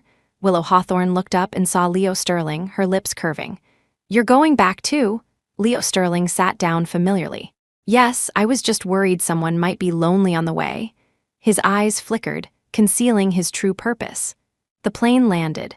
Willow Hawthorne handled all her affairs according to plan and then made a special trip to pick up Roxanne. Roxanne had had enough of running the Twilight Bar and had just closed it, so she naturally sought refuge with her good friend. After everything was taken care of, Willow Hawthorne's last remaining ties in the country were all taken away with her. The three of them planned to travel along the coast, island hopping, on their way back to their place of residence. Before departing, Willow Hawthorne received a phone call, but the other side didn't speak, hanging up after about 10 seconds. The caller ID showed Bridgewater. Leo Sterling immediately sounded the alarm. This was exactly what he had feared, which was why he had specifically returned. Willow Hawthorne stood blankly for a moment, then went to a place selling postcards and solemnly wrote down 8 words. "Mountains high, waters far, may each be well." There was no signature or recipient, only an address. She didn't need a reply. The plane's tail drew a long white line across the sky. Her life was still vast and wide. By the riverside in Bridgewater, Damien Thornton sat before the floor-to-ceiling window, repeatedly caressing the postcard, then carefully placing it in a photo frame, framing his few precious memories and also framing the rest of his life. The end